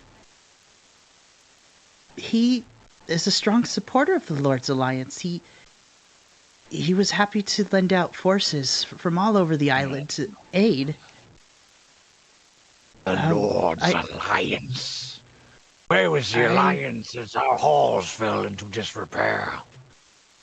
When they stopped trading with us? Where were they? We remain here in the cold. But yes, we do need your help. Who are these adventurers? Okay, and Prince kind of turns around. Jean Froscale, allow me to introduce to you the crew of the Scorched Shield. And he kind of goes through introducing everyone. As they've been talking, I've been turning to the warriors on either side of me and like handing out pamphlets. And... Yes. Oh my gosh. Dagon. Of course. Dagon. Fila has been following Hume. While Hugh does that. Anyway. So Prince kind of turns around. Jean Froscale, I give you the crew of the Scorched Shield. And going through, he's like, this is Hugh. He is very handy with magic of the nature kind. I've As seen you some. as you say this, Hugh turns quickly. With shape water, pulls some droplets off one of the pamphlets and just turns into like a spinning little like thing of just ships spinning in the night, going around, and then puts it back. And continues handing out pamphlets. And then also we have Gundarlun.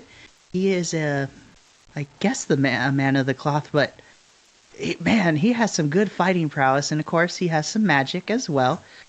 But he's very positive, and I think it's a good thing. Oh, right. Sorry. And we also have Tydak. He is a fighter who also knows a bit of magic.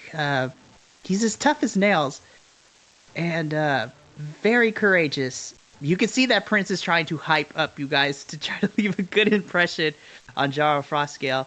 And then we have Derek. He is a paladin, very strong, very brave, knows his way around a sword and shield, very great in combat. And he continues to go down the line, introducing Corvus and Fedin and Endymion. He introduces Fila too. Jarl, this is Fila. As you know, she is King Red Axe's kind of like confidant. But you don't need me to introduce her since you and King Red Axe. Oh, right. Yes. That's what I was. Fila's just gonna wave like coyly, like hi, right at him. Like we've met. I've seen. Yeah, we have. You turns to her. You two have been intimate?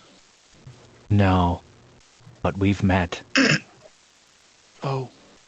I figured from your wave that you had experienced some sort of carnal lust with him, which is if that's what you're into, it's perfectly fine. It wasn't carnal, but he's got a piece of me and I have a piece of him. Oh, where do you store it? I'd love to see it sometime. Ask me later, they're listening to you. I know they are. I do not care. Pritz kind of just looking at both of you like, guys, shut up. Without saying anything, he just gets... I have never gotten a death stare from a penguin before. Very strange. Right. It's a new sensation. The Jarl's gonna keep staring right at Fila. Like, remembering all of it. All of a sudden, you just see a text pop up above the Jarl. Jarl Frostgale will remember this. Oh, God. That achievement unlock sound. Oh, jeez. I love to see it. But, yes, Jarl Frostgale, this is the Scorched Shield. And they are the ones who accepted your quest. And that's why we're here. Hoping that we could be of use and some help. Well, we do need your help, as much as it pains me to say. Does that have to hurt? It's okay to need help sometimes. He's just gonna slow pan stare. Oh no. Oh, no. What is your name? I'm Darwin. What is your quest? I seek the Holy Grail. Gundarlun. I'm going to remember your name. Oh, Jarl. thank you. I'll say, we'll remember this. The Jarl's gonna look back at Prince the Penguin. When do you wish to get started? Prince kind of slowly turns to the rest of the party. If there are no objections, we can get started as soon as you wish, Jarl Frostgale. Very well. Tell your goblin not to make eye contact with any of my men. May try to skin him. right. I will watch him and make sure he is under I'm responsible for him at this point. I apologize. I don't know how best to say it. I'm just watching him as he will most likely try to eat something around you. That is about it. I'm going to look at Hugh. The Jarl's going to look at you. Mm-hmm. You have the eyes of the sea. I see a lot. Wait, no, the sea. Yes, I see quite a bit. I have 2 eyes. No, your eyes look like the eyes of the sea. I understood what you said, and I get that. Yes. Oh, I have a pain above my eyeball. Anyway, meet me outside with your... What are you, assembly crew? Party? No. Who are you? We are the Scorched Sealed Jar Frostgale. Yeah, whatever, scorched balls and stuff. I will meet you outside. If you have a problem with scorched balls, perhaps you should stay away from fires. Fila's gonna laugh and like smirk and like walk out the door rather quickly. I'm gonna I just like slowly face palm. The girl's gonna pick up all the stuff, like the furs and things, and then walk out a back door to meet them outside. I am finishing handing out all my pamphlets. Prince turns to you guys. The 12 kind of warriors kind of go back to ignoring you guys.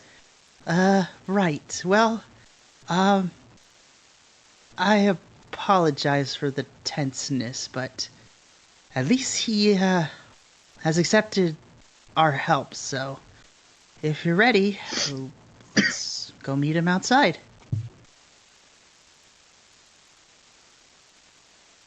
And Prince Once I'm kind of... done, I'll go outside. Okay. So y'all head outside. Prince kind of waddling, keeping up with you guys. Anybody And seem interested in my pamphlets? Somebody want some children's ones?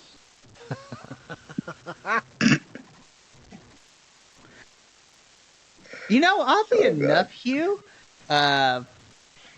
about like of the 12, a good like 3 of them are completely just not paying attention to it. In fact, they kind of crumbled it up and threw it away. About 4 of them are at least kind of toying with it. Kind of glancing at the pamphlet. Yeah. And then there's about 5 of them that actually are kind of just reading through it. And they're just kind of like nodding and they're just like, okay. Like you can't tell if they're Nice. they're not going to convert right then and there, but they're like, okay, you know. Starts the conversation. I got the earworm going. That's all I need. It's like And then the you see Gideons. one If we put one in every hotel room, someone's gonna read it. Exactly. The percentage goes up if I don't. I got to try. Oh, jeez. So, and then as you guys are heading out, Hugh, you overhear one of them. He was like, "Oh, let me take one of these kids ones. I'm sure my daughter would love to read about it." And kind of just sticks it in his. Give them to her friends. Great idea. And kind of sticks more in his pockets. All right. So you guys. I've started to There's add that one guard in the instructions back. for folding. I don't know how to read. I've started adding instructions on the back of the kids' ones to how to fold it into a paper airplane. It still won't work well because it's soaking wet, but you can do it as like a party trick. And if you fold it a certain, or better yet, if you fold it a certain way, like the words and images kind of coalesce to form like a crude drawing of Dagon, kind of like origami. Yep, exactly. It says "Praise Lord Dagon" when you get them all together at the back with the picture, just like a Mad Magazine. That's amazing. But yes, so all of you guys make your way outside. So, Jarl Frostgale, the party has arrived to meet you out back. You said meet us, not beat us. Okay, good. Yes, I said meet. Fila and Jarl are there already, but they're like maybe 10 feet away, just staring at each other, but not talking. As we walk up, Hugh gets close to Fila. Are you trying to get another piece of him for your collection? No. Just watching. Okay. Okay. Just Watching is good. She's just staring. Like that somewhere between like that murder and like joyous stare, just sort of just staring. I always feel like someone is watching me. Exactly right. You got no privacy. Yeah. To the IRS. We'd love to hear it. Have they assembled? Is everyone here now? Yes. Okay. We have asked for help, since we do not know what it is. But it killed some of our people, and we do not know who else to turn to. It humbles us in a way that we don't like. About an hour's walk. Try to combat it. We do not know what it is. That is why I have summoned you. About an hour's hike from here. That way, Penguin. You will find it. If it is safe, if it is not dangerous for my men, I will have them take care of it, but I will not risk any more lives. Yes, sir. We will go investigate, and then we will report back with you with our findings. You are from here, Penguin, yes? Yes, Jacques. I am from here. I'm a resident. Much as I do not like your kind, I do like that you are from here. And I will honor that. Thank you kindly. And at this point, Prince kind of just slightly bows towards you and back up. If there's anything else you need, let us know. Will do, Jean Frostgale. Is there anything else we should know? The crash was maybe 30 days ago now. Several of our villagers say a star fell from the sky. I do not know if that is true or not. The family is dead. Killed by this star. Others have said it looks like a metal ship, but not one of our kind.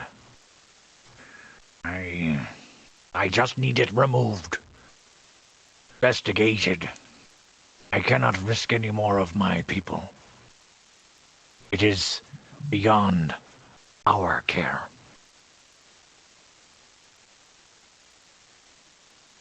Prince kind of just nods along. All right, Jar Frostgale. We will get on it right away. I appreciate your time and for the information.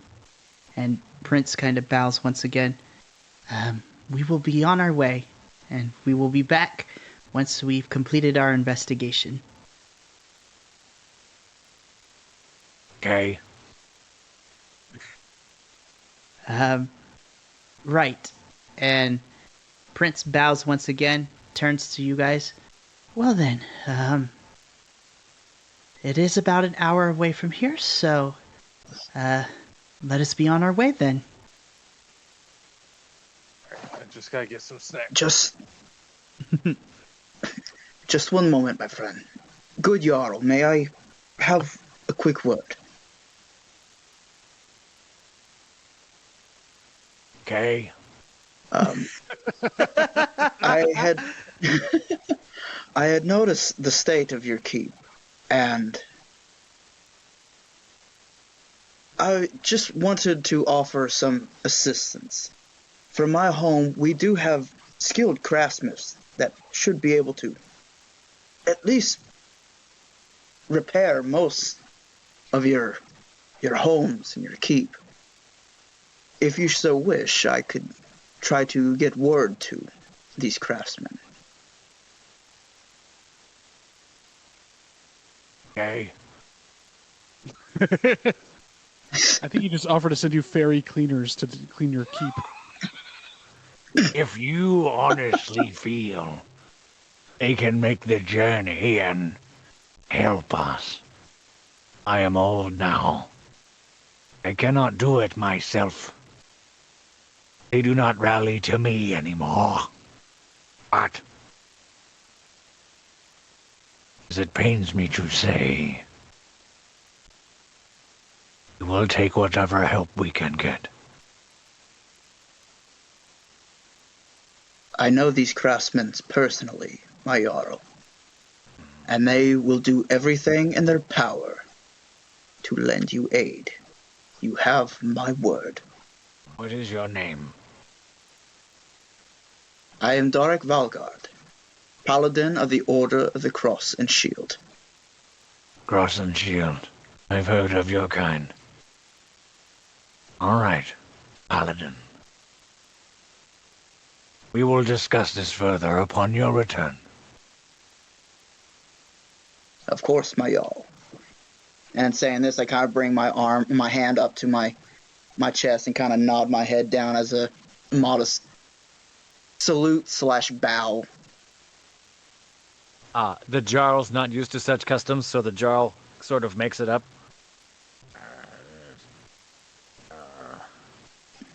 But of course, as Derek does it, obviously hits his armor and it clangs and everything else and makes a lot of noise. Oh, jeez. Alrighty. So, just for the sake of it, you guys find yourselves outside of the keep.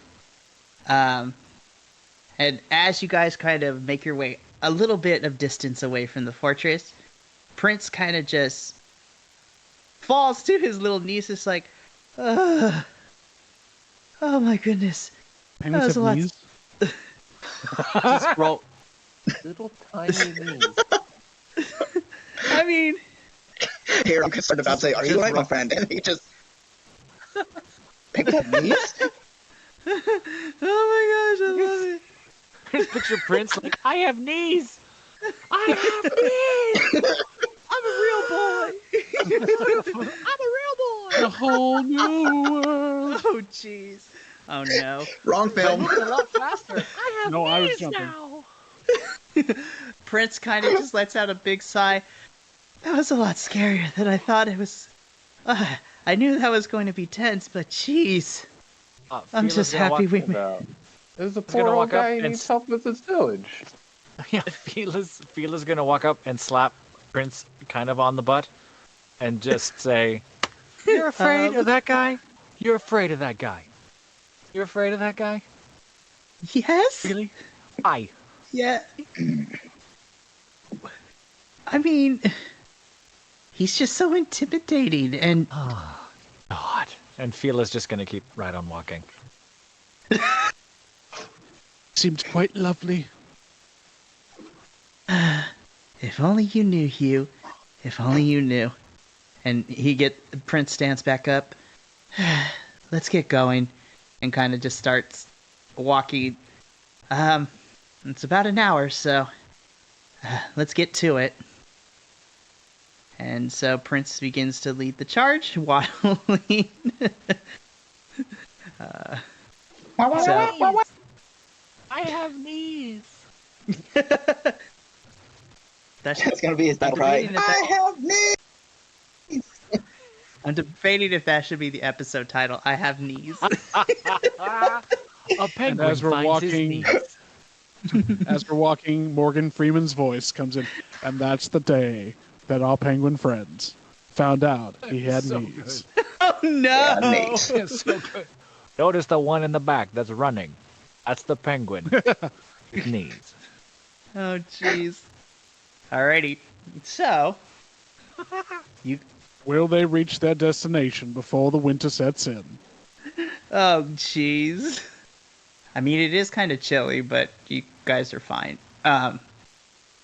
So you guys trek to following Prince with the directions that he was given from Jara Frostgale to the crash site.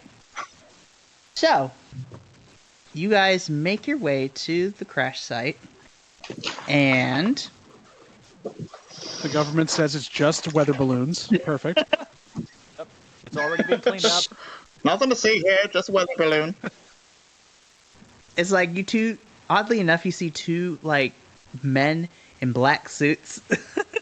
What you saw was the light J and K. reflecting off of Venus. Black suits and, coming. Look right at jeez. this. It's like, look right at this. Swamp fog. Oh, jeez. But no, so as you guys kind of make your way over the hill, the crash site is on the shore of the beach. The site before you Out of the woods, you're out of the... the site before you is entirely alien to you. You took Jarl Frostgale's words for what they were, something not of, the sea, but falling from the sky. And as you are overlooking from the hill onto the shore down below, there is this strange twisted metal ship that has smashed into the ground, and it's all crumpled up with pieces of it scattered, creating debris all around the impact zone. You also notice that a few feet away from the crash site, you see 3 human corpses.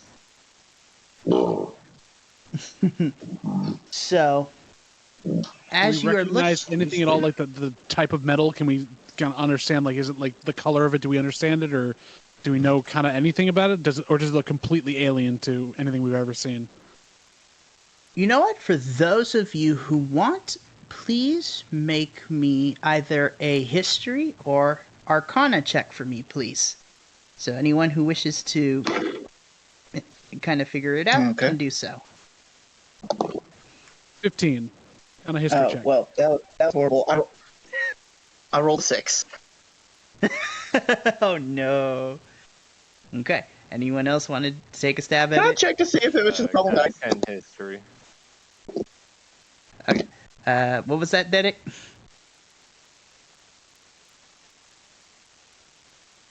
Oh no. Yep. Oh no. Anyways. What's I going on? mostly just want to know how long it's going to take me to cast mending to get ourselves a spaceship. So, okay, so we'll do this in order real quick. So, actually, this works out perfectly. Darlin, as you attempt to cast mending on this thing, for whatever reason,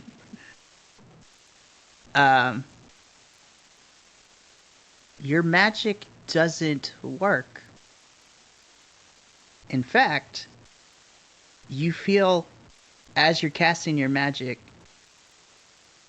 you feel a sort of resistance coming from the ship. But more importantly, as you kind of try to push your magical prowess to mend the ship, you begin in your chest a feeling of dread and fear suddenly begins to feel. And the harder you push your magic towards the ship, the more that fear and that uneasiness intensifies. Until, after doing this for a little bit, you kind of just stop. And when you do, that uneasiness and fear inside your chest subsides and kind of goes away. I don't like this ship. We shouldn't be here. Let's get these bodies and take them back to Jarl. This isn't right. Hugh, with your 16, you've only heard the stories, and even these tales seem to be a bit hard to comprehend and to believe. But even in the limited amount of what you have read, though you can't pinpoint an exact origin of where the ship came from, you're able to make out from what's left of the ship that its shape and its kind of design, it strikes you that this ship is used as a vessel for a long forgotten race known as the Gith. Player John just got really scared. As you should.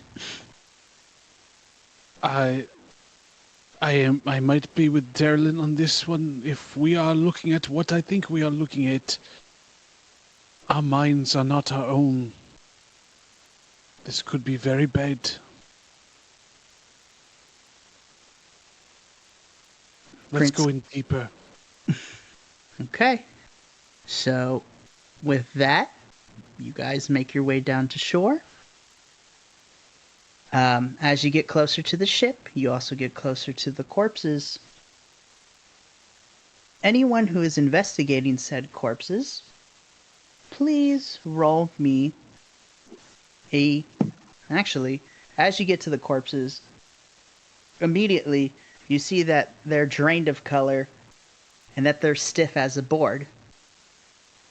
And I need everyone to please roll me a medicine check.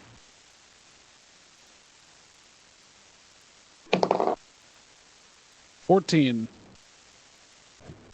24. Okay. Yeah, Damn. I wonder if the cleric could do a good medicine check. Alright. Okay, so before I say anything, Oh no. DM, what didn't I have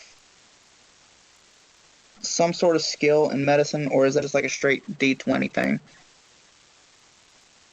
For you specifically, it is a straight D20, so you would add your modifier to your medicine skill. Okay, well, I'm having a hard time finding where my medicine skill's at. Don't worry. Wisdom. Yeah. it Because would be either way, I wisdom rolled skill. a 19. Oh, wisdom? Okay. Then No, 19 will do it. wisdom, that's 5. No, a 19 will do it, So so if I were that's to add- fine.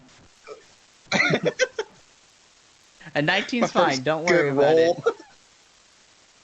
And of course the cleric got the highest roll. I would be disappointed if he missed, but that's fine. Okay. So Derek and Gundarlun, as you kind of, I guess it would be an autopsy minus the cutting open the bodies.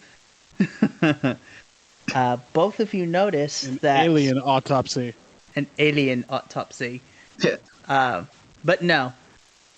Gundarlun and Derek, you guys notice that there is dried blood around their ears. And with that, you make the inference that there was some sort of mental trauma is what was the cause of death here. And based on your rolls, you also determined that these bodies have been here for about 30 days. And using the information and connecting it with what you've been told by King Redax and Jar Frostscale, that is the exact timeline in which the crash initially happened. So these bodies died when this ship crashed 30 days ago onto the shore.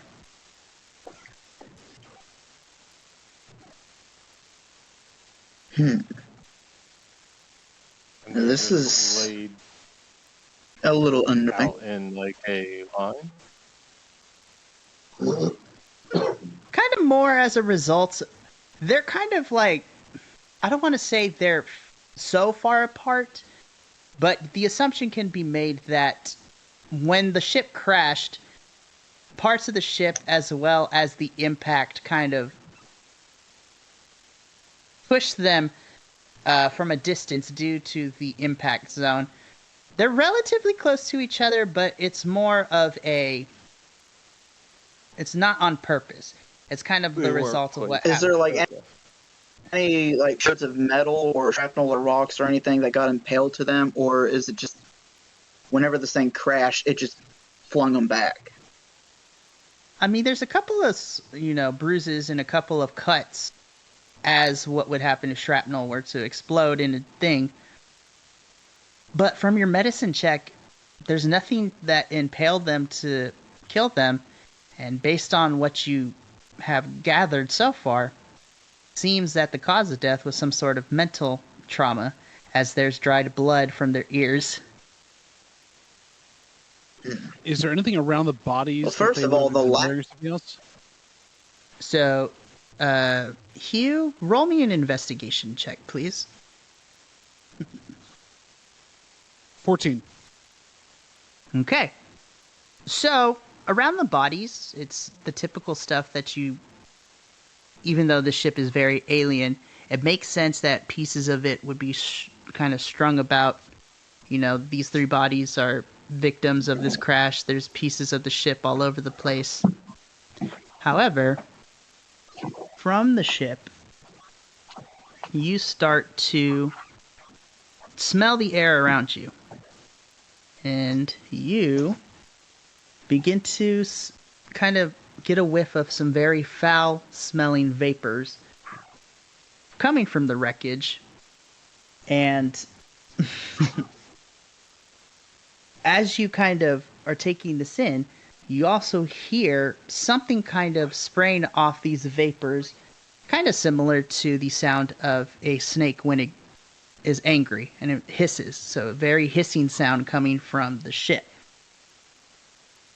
But more strikingly, to the ship, kind of off to the side of it, you notice a very kind of cylinder-esque kind of shape of metal.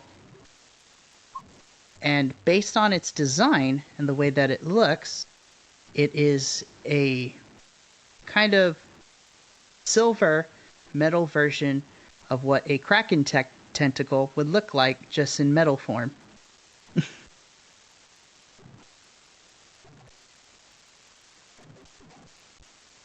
Interesting.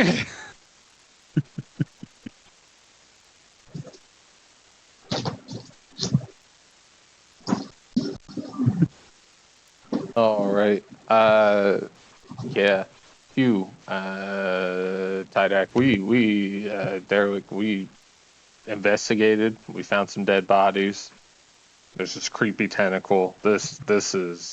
I'm not getting good vibes, guys. Like.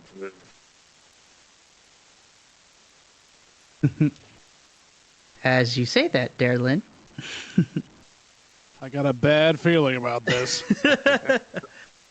So, as you say that, Darlin, coming from the ship, all of you begin to hear a metallic kind of crunching and tearing noise coming from directly in front of you. On top of that, you hear the faint sound of armor kind of slowly kind of clanking its way. And as you guys look on to kind of see what's making that sound, emerging from a hole inside the side of the ship, you see a very interesting sight. You see... Interesting, you say. Interesting, I say. But no, emerging from the hull of the ship, you see a tall humanoid that kind of looks similar, like if an elf had green skin. So, it begins to lurch forward, and already from the get-go, you can tell that this creature has suffered many wounds. Its leg begins to buckle underneath its own weight as she is having a hard time staying on, her feet. She has huge gashes across her chest with her armor kind of slashed and broken apart and dilapidated. And despite this, you see that as much as she is struggling to stay on her feet, she is still able to, dragging behind her, wields a very large silver sword. And as she kind of looks up to you, you see that her eyes are kind of glassy and that they're very dark and protruded. And as she makes eye contact with you, she begins to take her sword. She holds it right here, and she just screams at the top of her lungs, "Come at me!" and begins to lurch forward. I need everyone to roll me some quick initiative. Oh, Jesus. Oh, whoopee.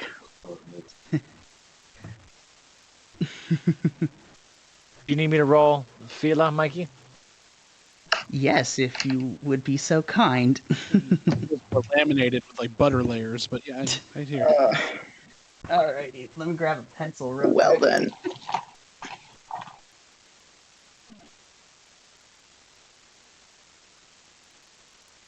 Oh boy! Alrighty. Alright, Mr. Hugh, what did you get? 22. Okay. Darlin? 19. Alright. Derek? Oh no, I don't like the hesitation. Math is hard. No, it's It just really... well, yeah, that too. And also, when you said 22, I'm like, how do you get a 22 with this again? Is there like? Because I have a plus 4 to initiative, and then I had initiative. 18. Right. So that would make me a 14. Okay. I Fila, what did you completely get? missed an entire box that was up there. Okay. Oh, Fila, the silent spell is working on you. Oh, 3? 3. Goodness. Oh, buddy, baby. Ela. Oh no. And then finally, Tydak, what did you get?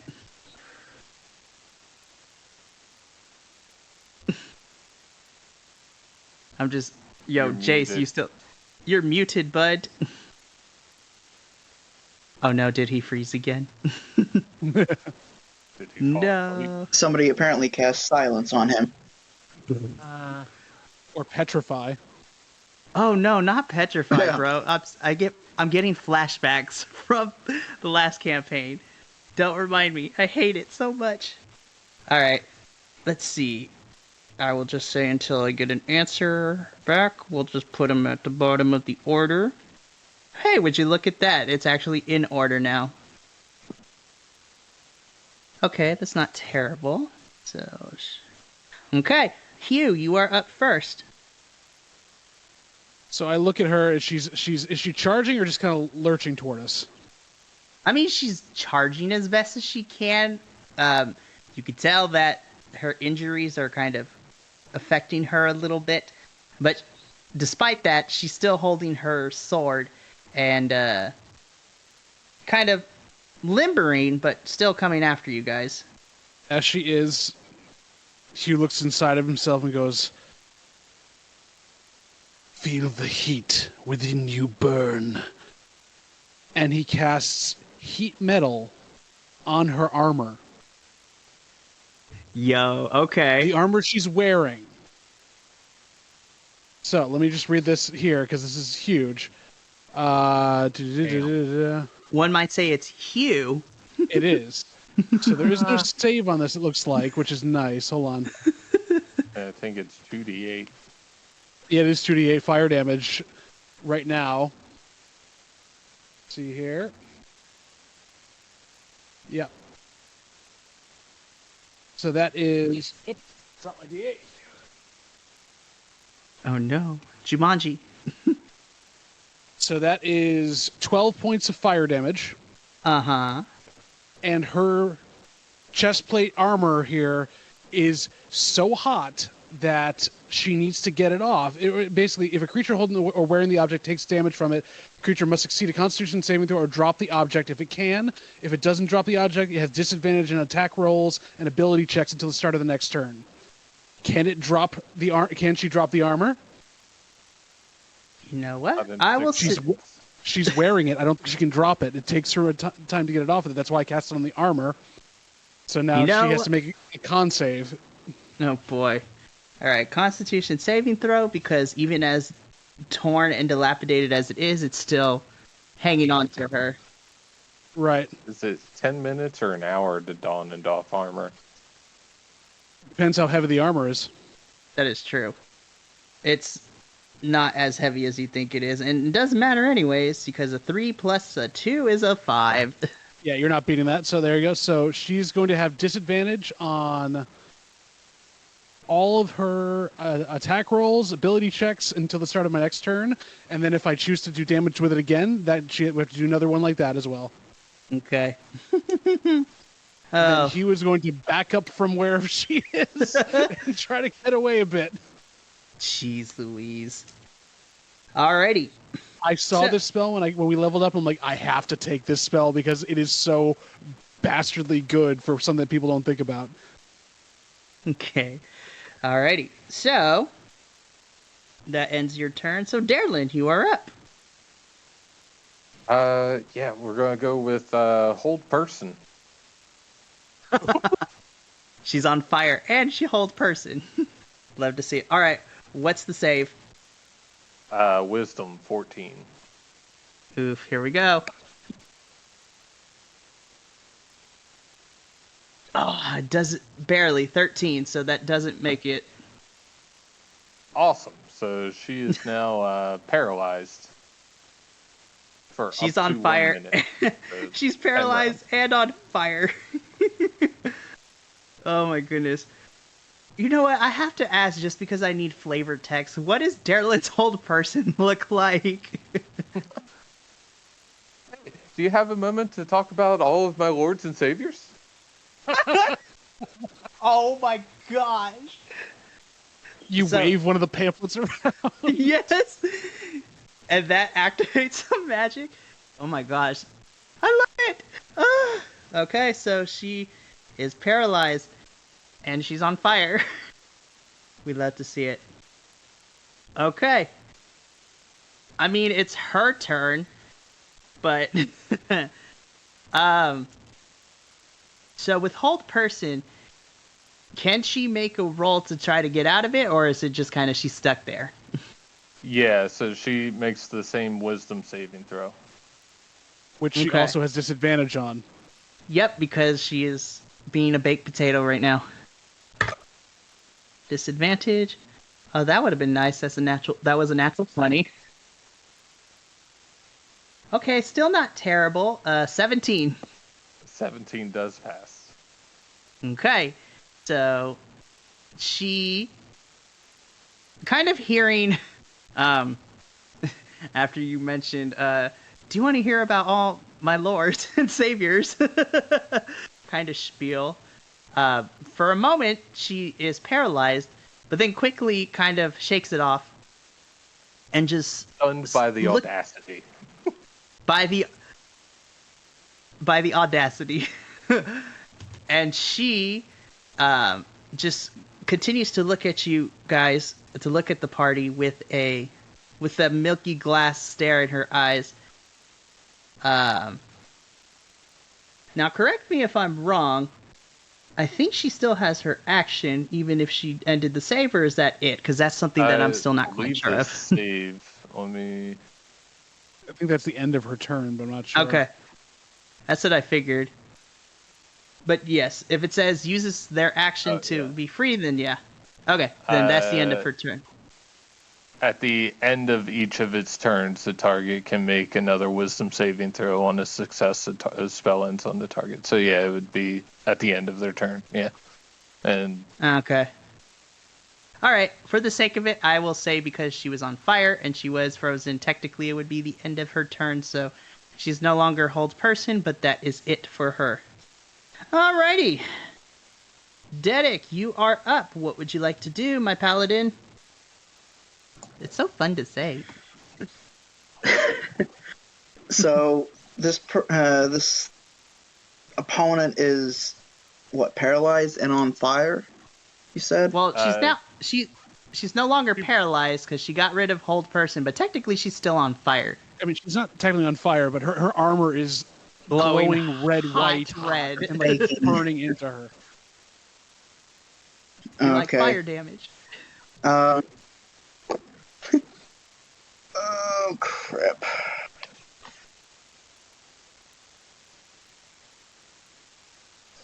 For some reason, my spell list isn't wanting to load up. Crap. Don't you hate when that happens?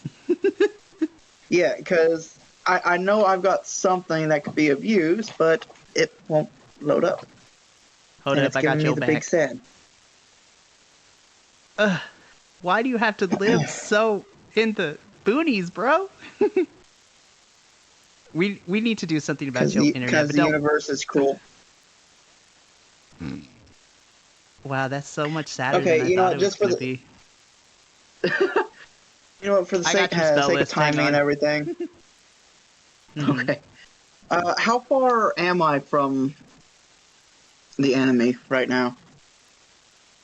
Okay. So given about the ship is about 20 to 20... No, I'll say it's about 20 feet away from you guys. When she started charging at you, she kind of closed the gap. So now she is within... From you, Dedic, she's about 10 feet away from you. Oh, so well within javelin range. Oh, God. Yes. Okay, then, in that case, I want to try to... what kind of armor is she wearing? Is it like plate armor? Just kind of like regular chainmail armor. So it's not super heavy like yours. It's kind of lighter metal, kind of like that. I mean, but it's... From what you can tell, it's currently glowing red hot, so it's metal, but it's like not as heavy. In that case, I want to try to throw a javelin like just below the base of the neck, where the armor kind of would kind of stop. Jesus Christ, bro! Going in for the kill. Well, that's the thing. Whenever you're throwing something like a spear, you don't aim for the head or anything. You aim for the neck. There is a reason why. Oh, jeez. Oh, boy. All right. Gods be with us dice. All right, roll your d20 and then add 4 to it since that's your hit DC bonus. Okay.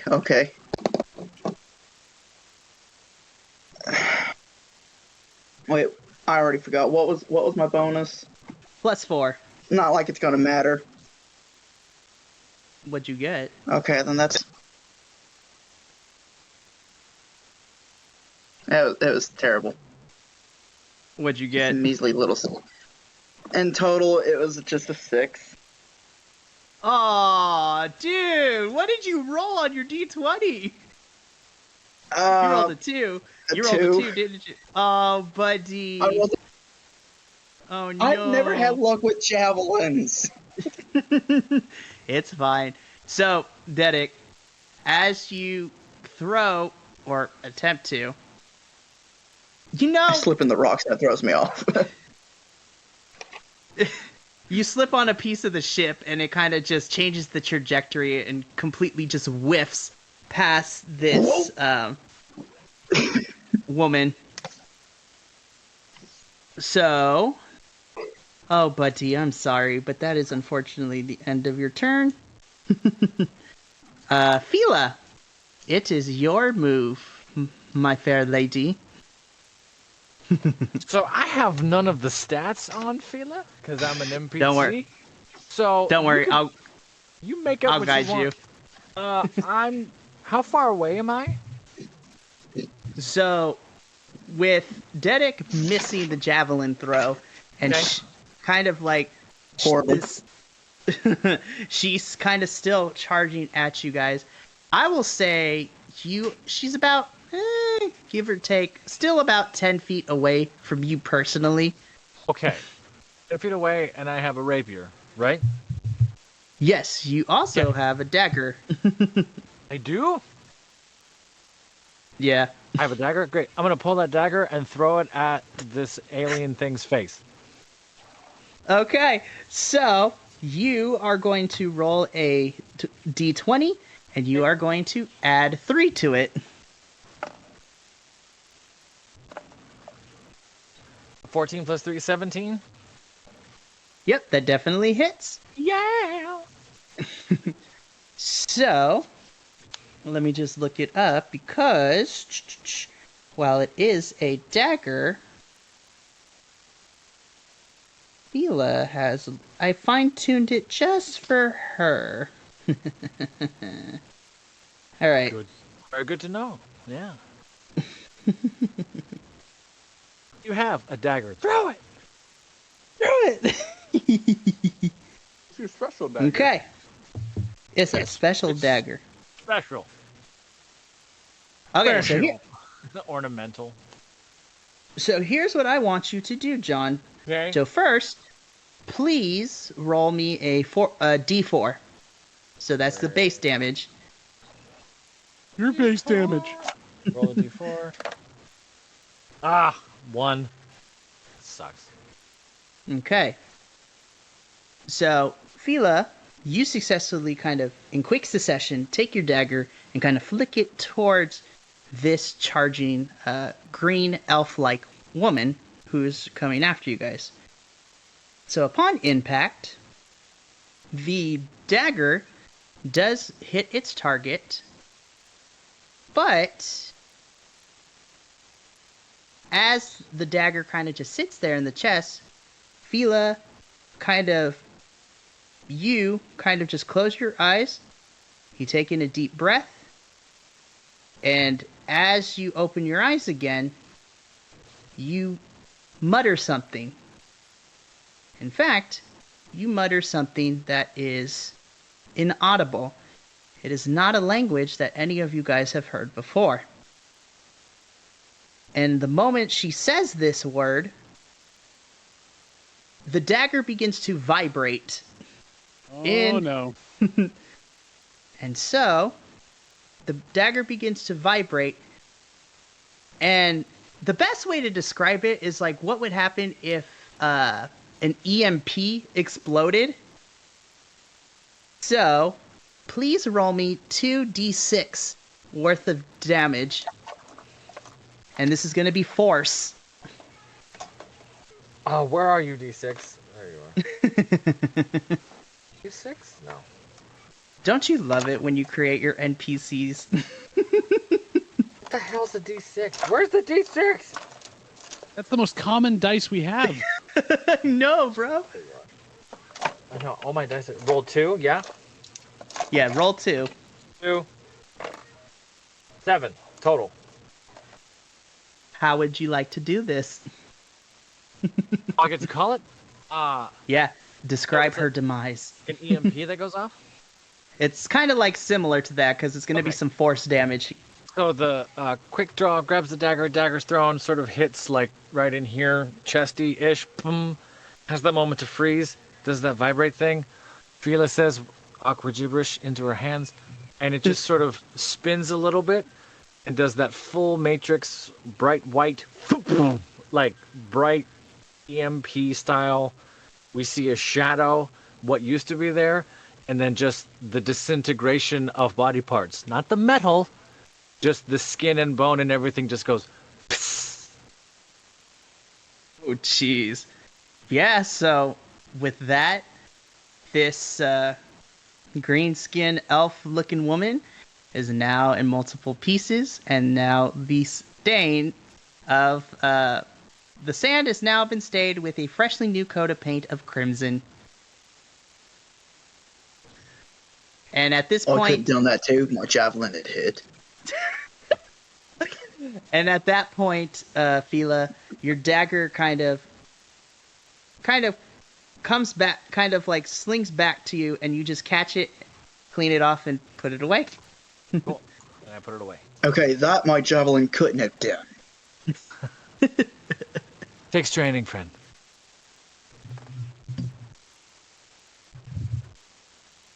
Cool. I'm gonna go inspect the armor.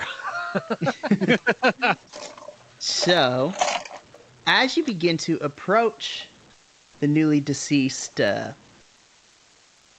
green-skinned elf lady, you find her torso and her head still connected. The rest of her body, not so much. But as you begin, Fila, to closely get closer to kind of inspect the armor, and all of you guys are watching this, so you can hear this too. All of you you hear a horrifying kind of burrowing sound coming from this deceased woman. And as you continue to watch the source of the sound, you see her head begin to move a little bit. It just starts to move, but then you start to see the top of the skull begin to protrude a little bit further and further and further up. Fila, get back from there. I'm gonna start backing up. And at that very moment, from the top of her head, you see the skull just pop right open. Kind of like what would happen if there was a miniature explosion coming from her head, but instead of the whole head exploding, just you see the point of impact of where the bump was growing kind of just explode. Gross. And as you witness this horrifying sight, you see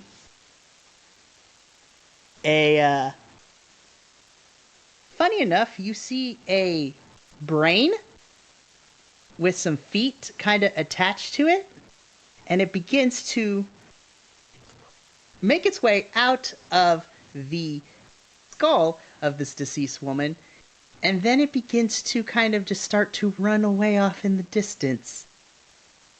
And that, my friends, without even rolling from it, you guys know that is based on whatever your backgrounds are, whether you read about it, you've dissected it, whatever it is, all of you know that there can be no mistake, but that little brain creature that escaped from the skull is known as an intellect devourer.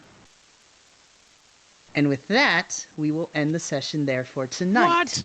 What? Holy shnikes. It survived an EMP dagger? Damn. Mm-hmm. Oh my goodness. I told you guys that I told you that we were going to get straight into the main plot of this, and boy, are we in it now, gang. Shit. Oh my I goodness. just hate that my first attack was a complete whiff. Trust me, get it out now because... Yeah, but it's all right because that's why you are a party, because y'all work together.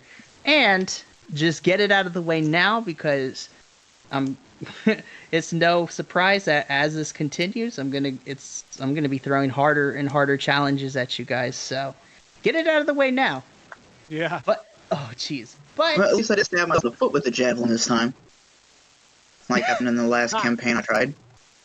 Ooh, you I hate mean- to see it. I'm just an NPC. If you kill me, you're killing your own people. It's true. Friendly fire.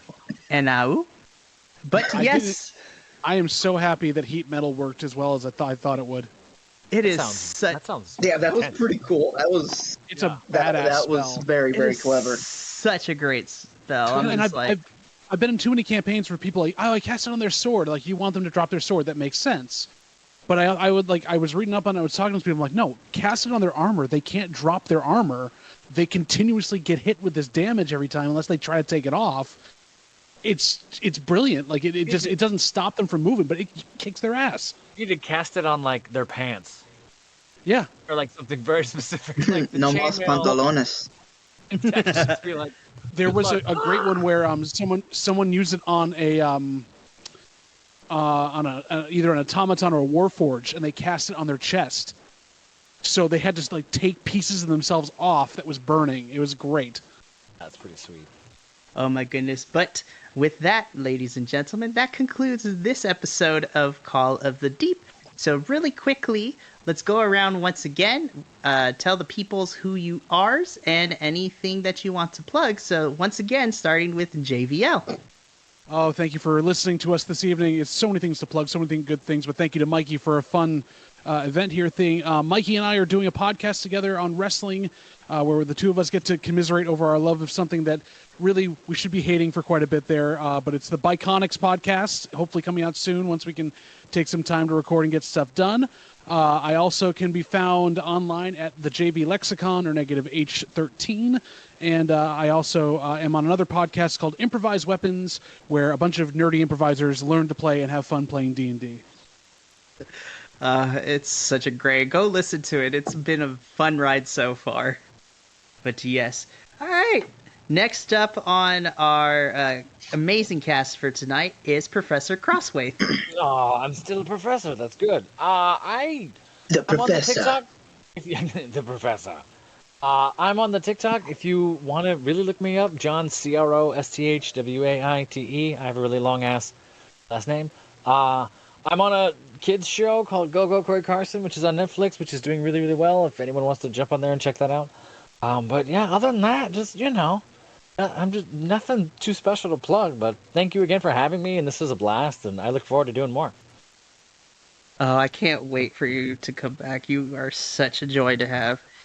Alrighty. So after that, we have Mike. So I just want to say thank you all for having me in this game. Mikey, you're doing a great job. John, I appreciate the NPC work that you're doing, and I'd love if you threw the name of your show that's on Netflix in. I'm stay-at-home dad 5 days a week, so we're always watching kids shows and everything. So that'd be great. Sweet. Yeah, come to it's Go Go Corey Carson. It's fun. I stand out. I caused a lot of trouble on that show.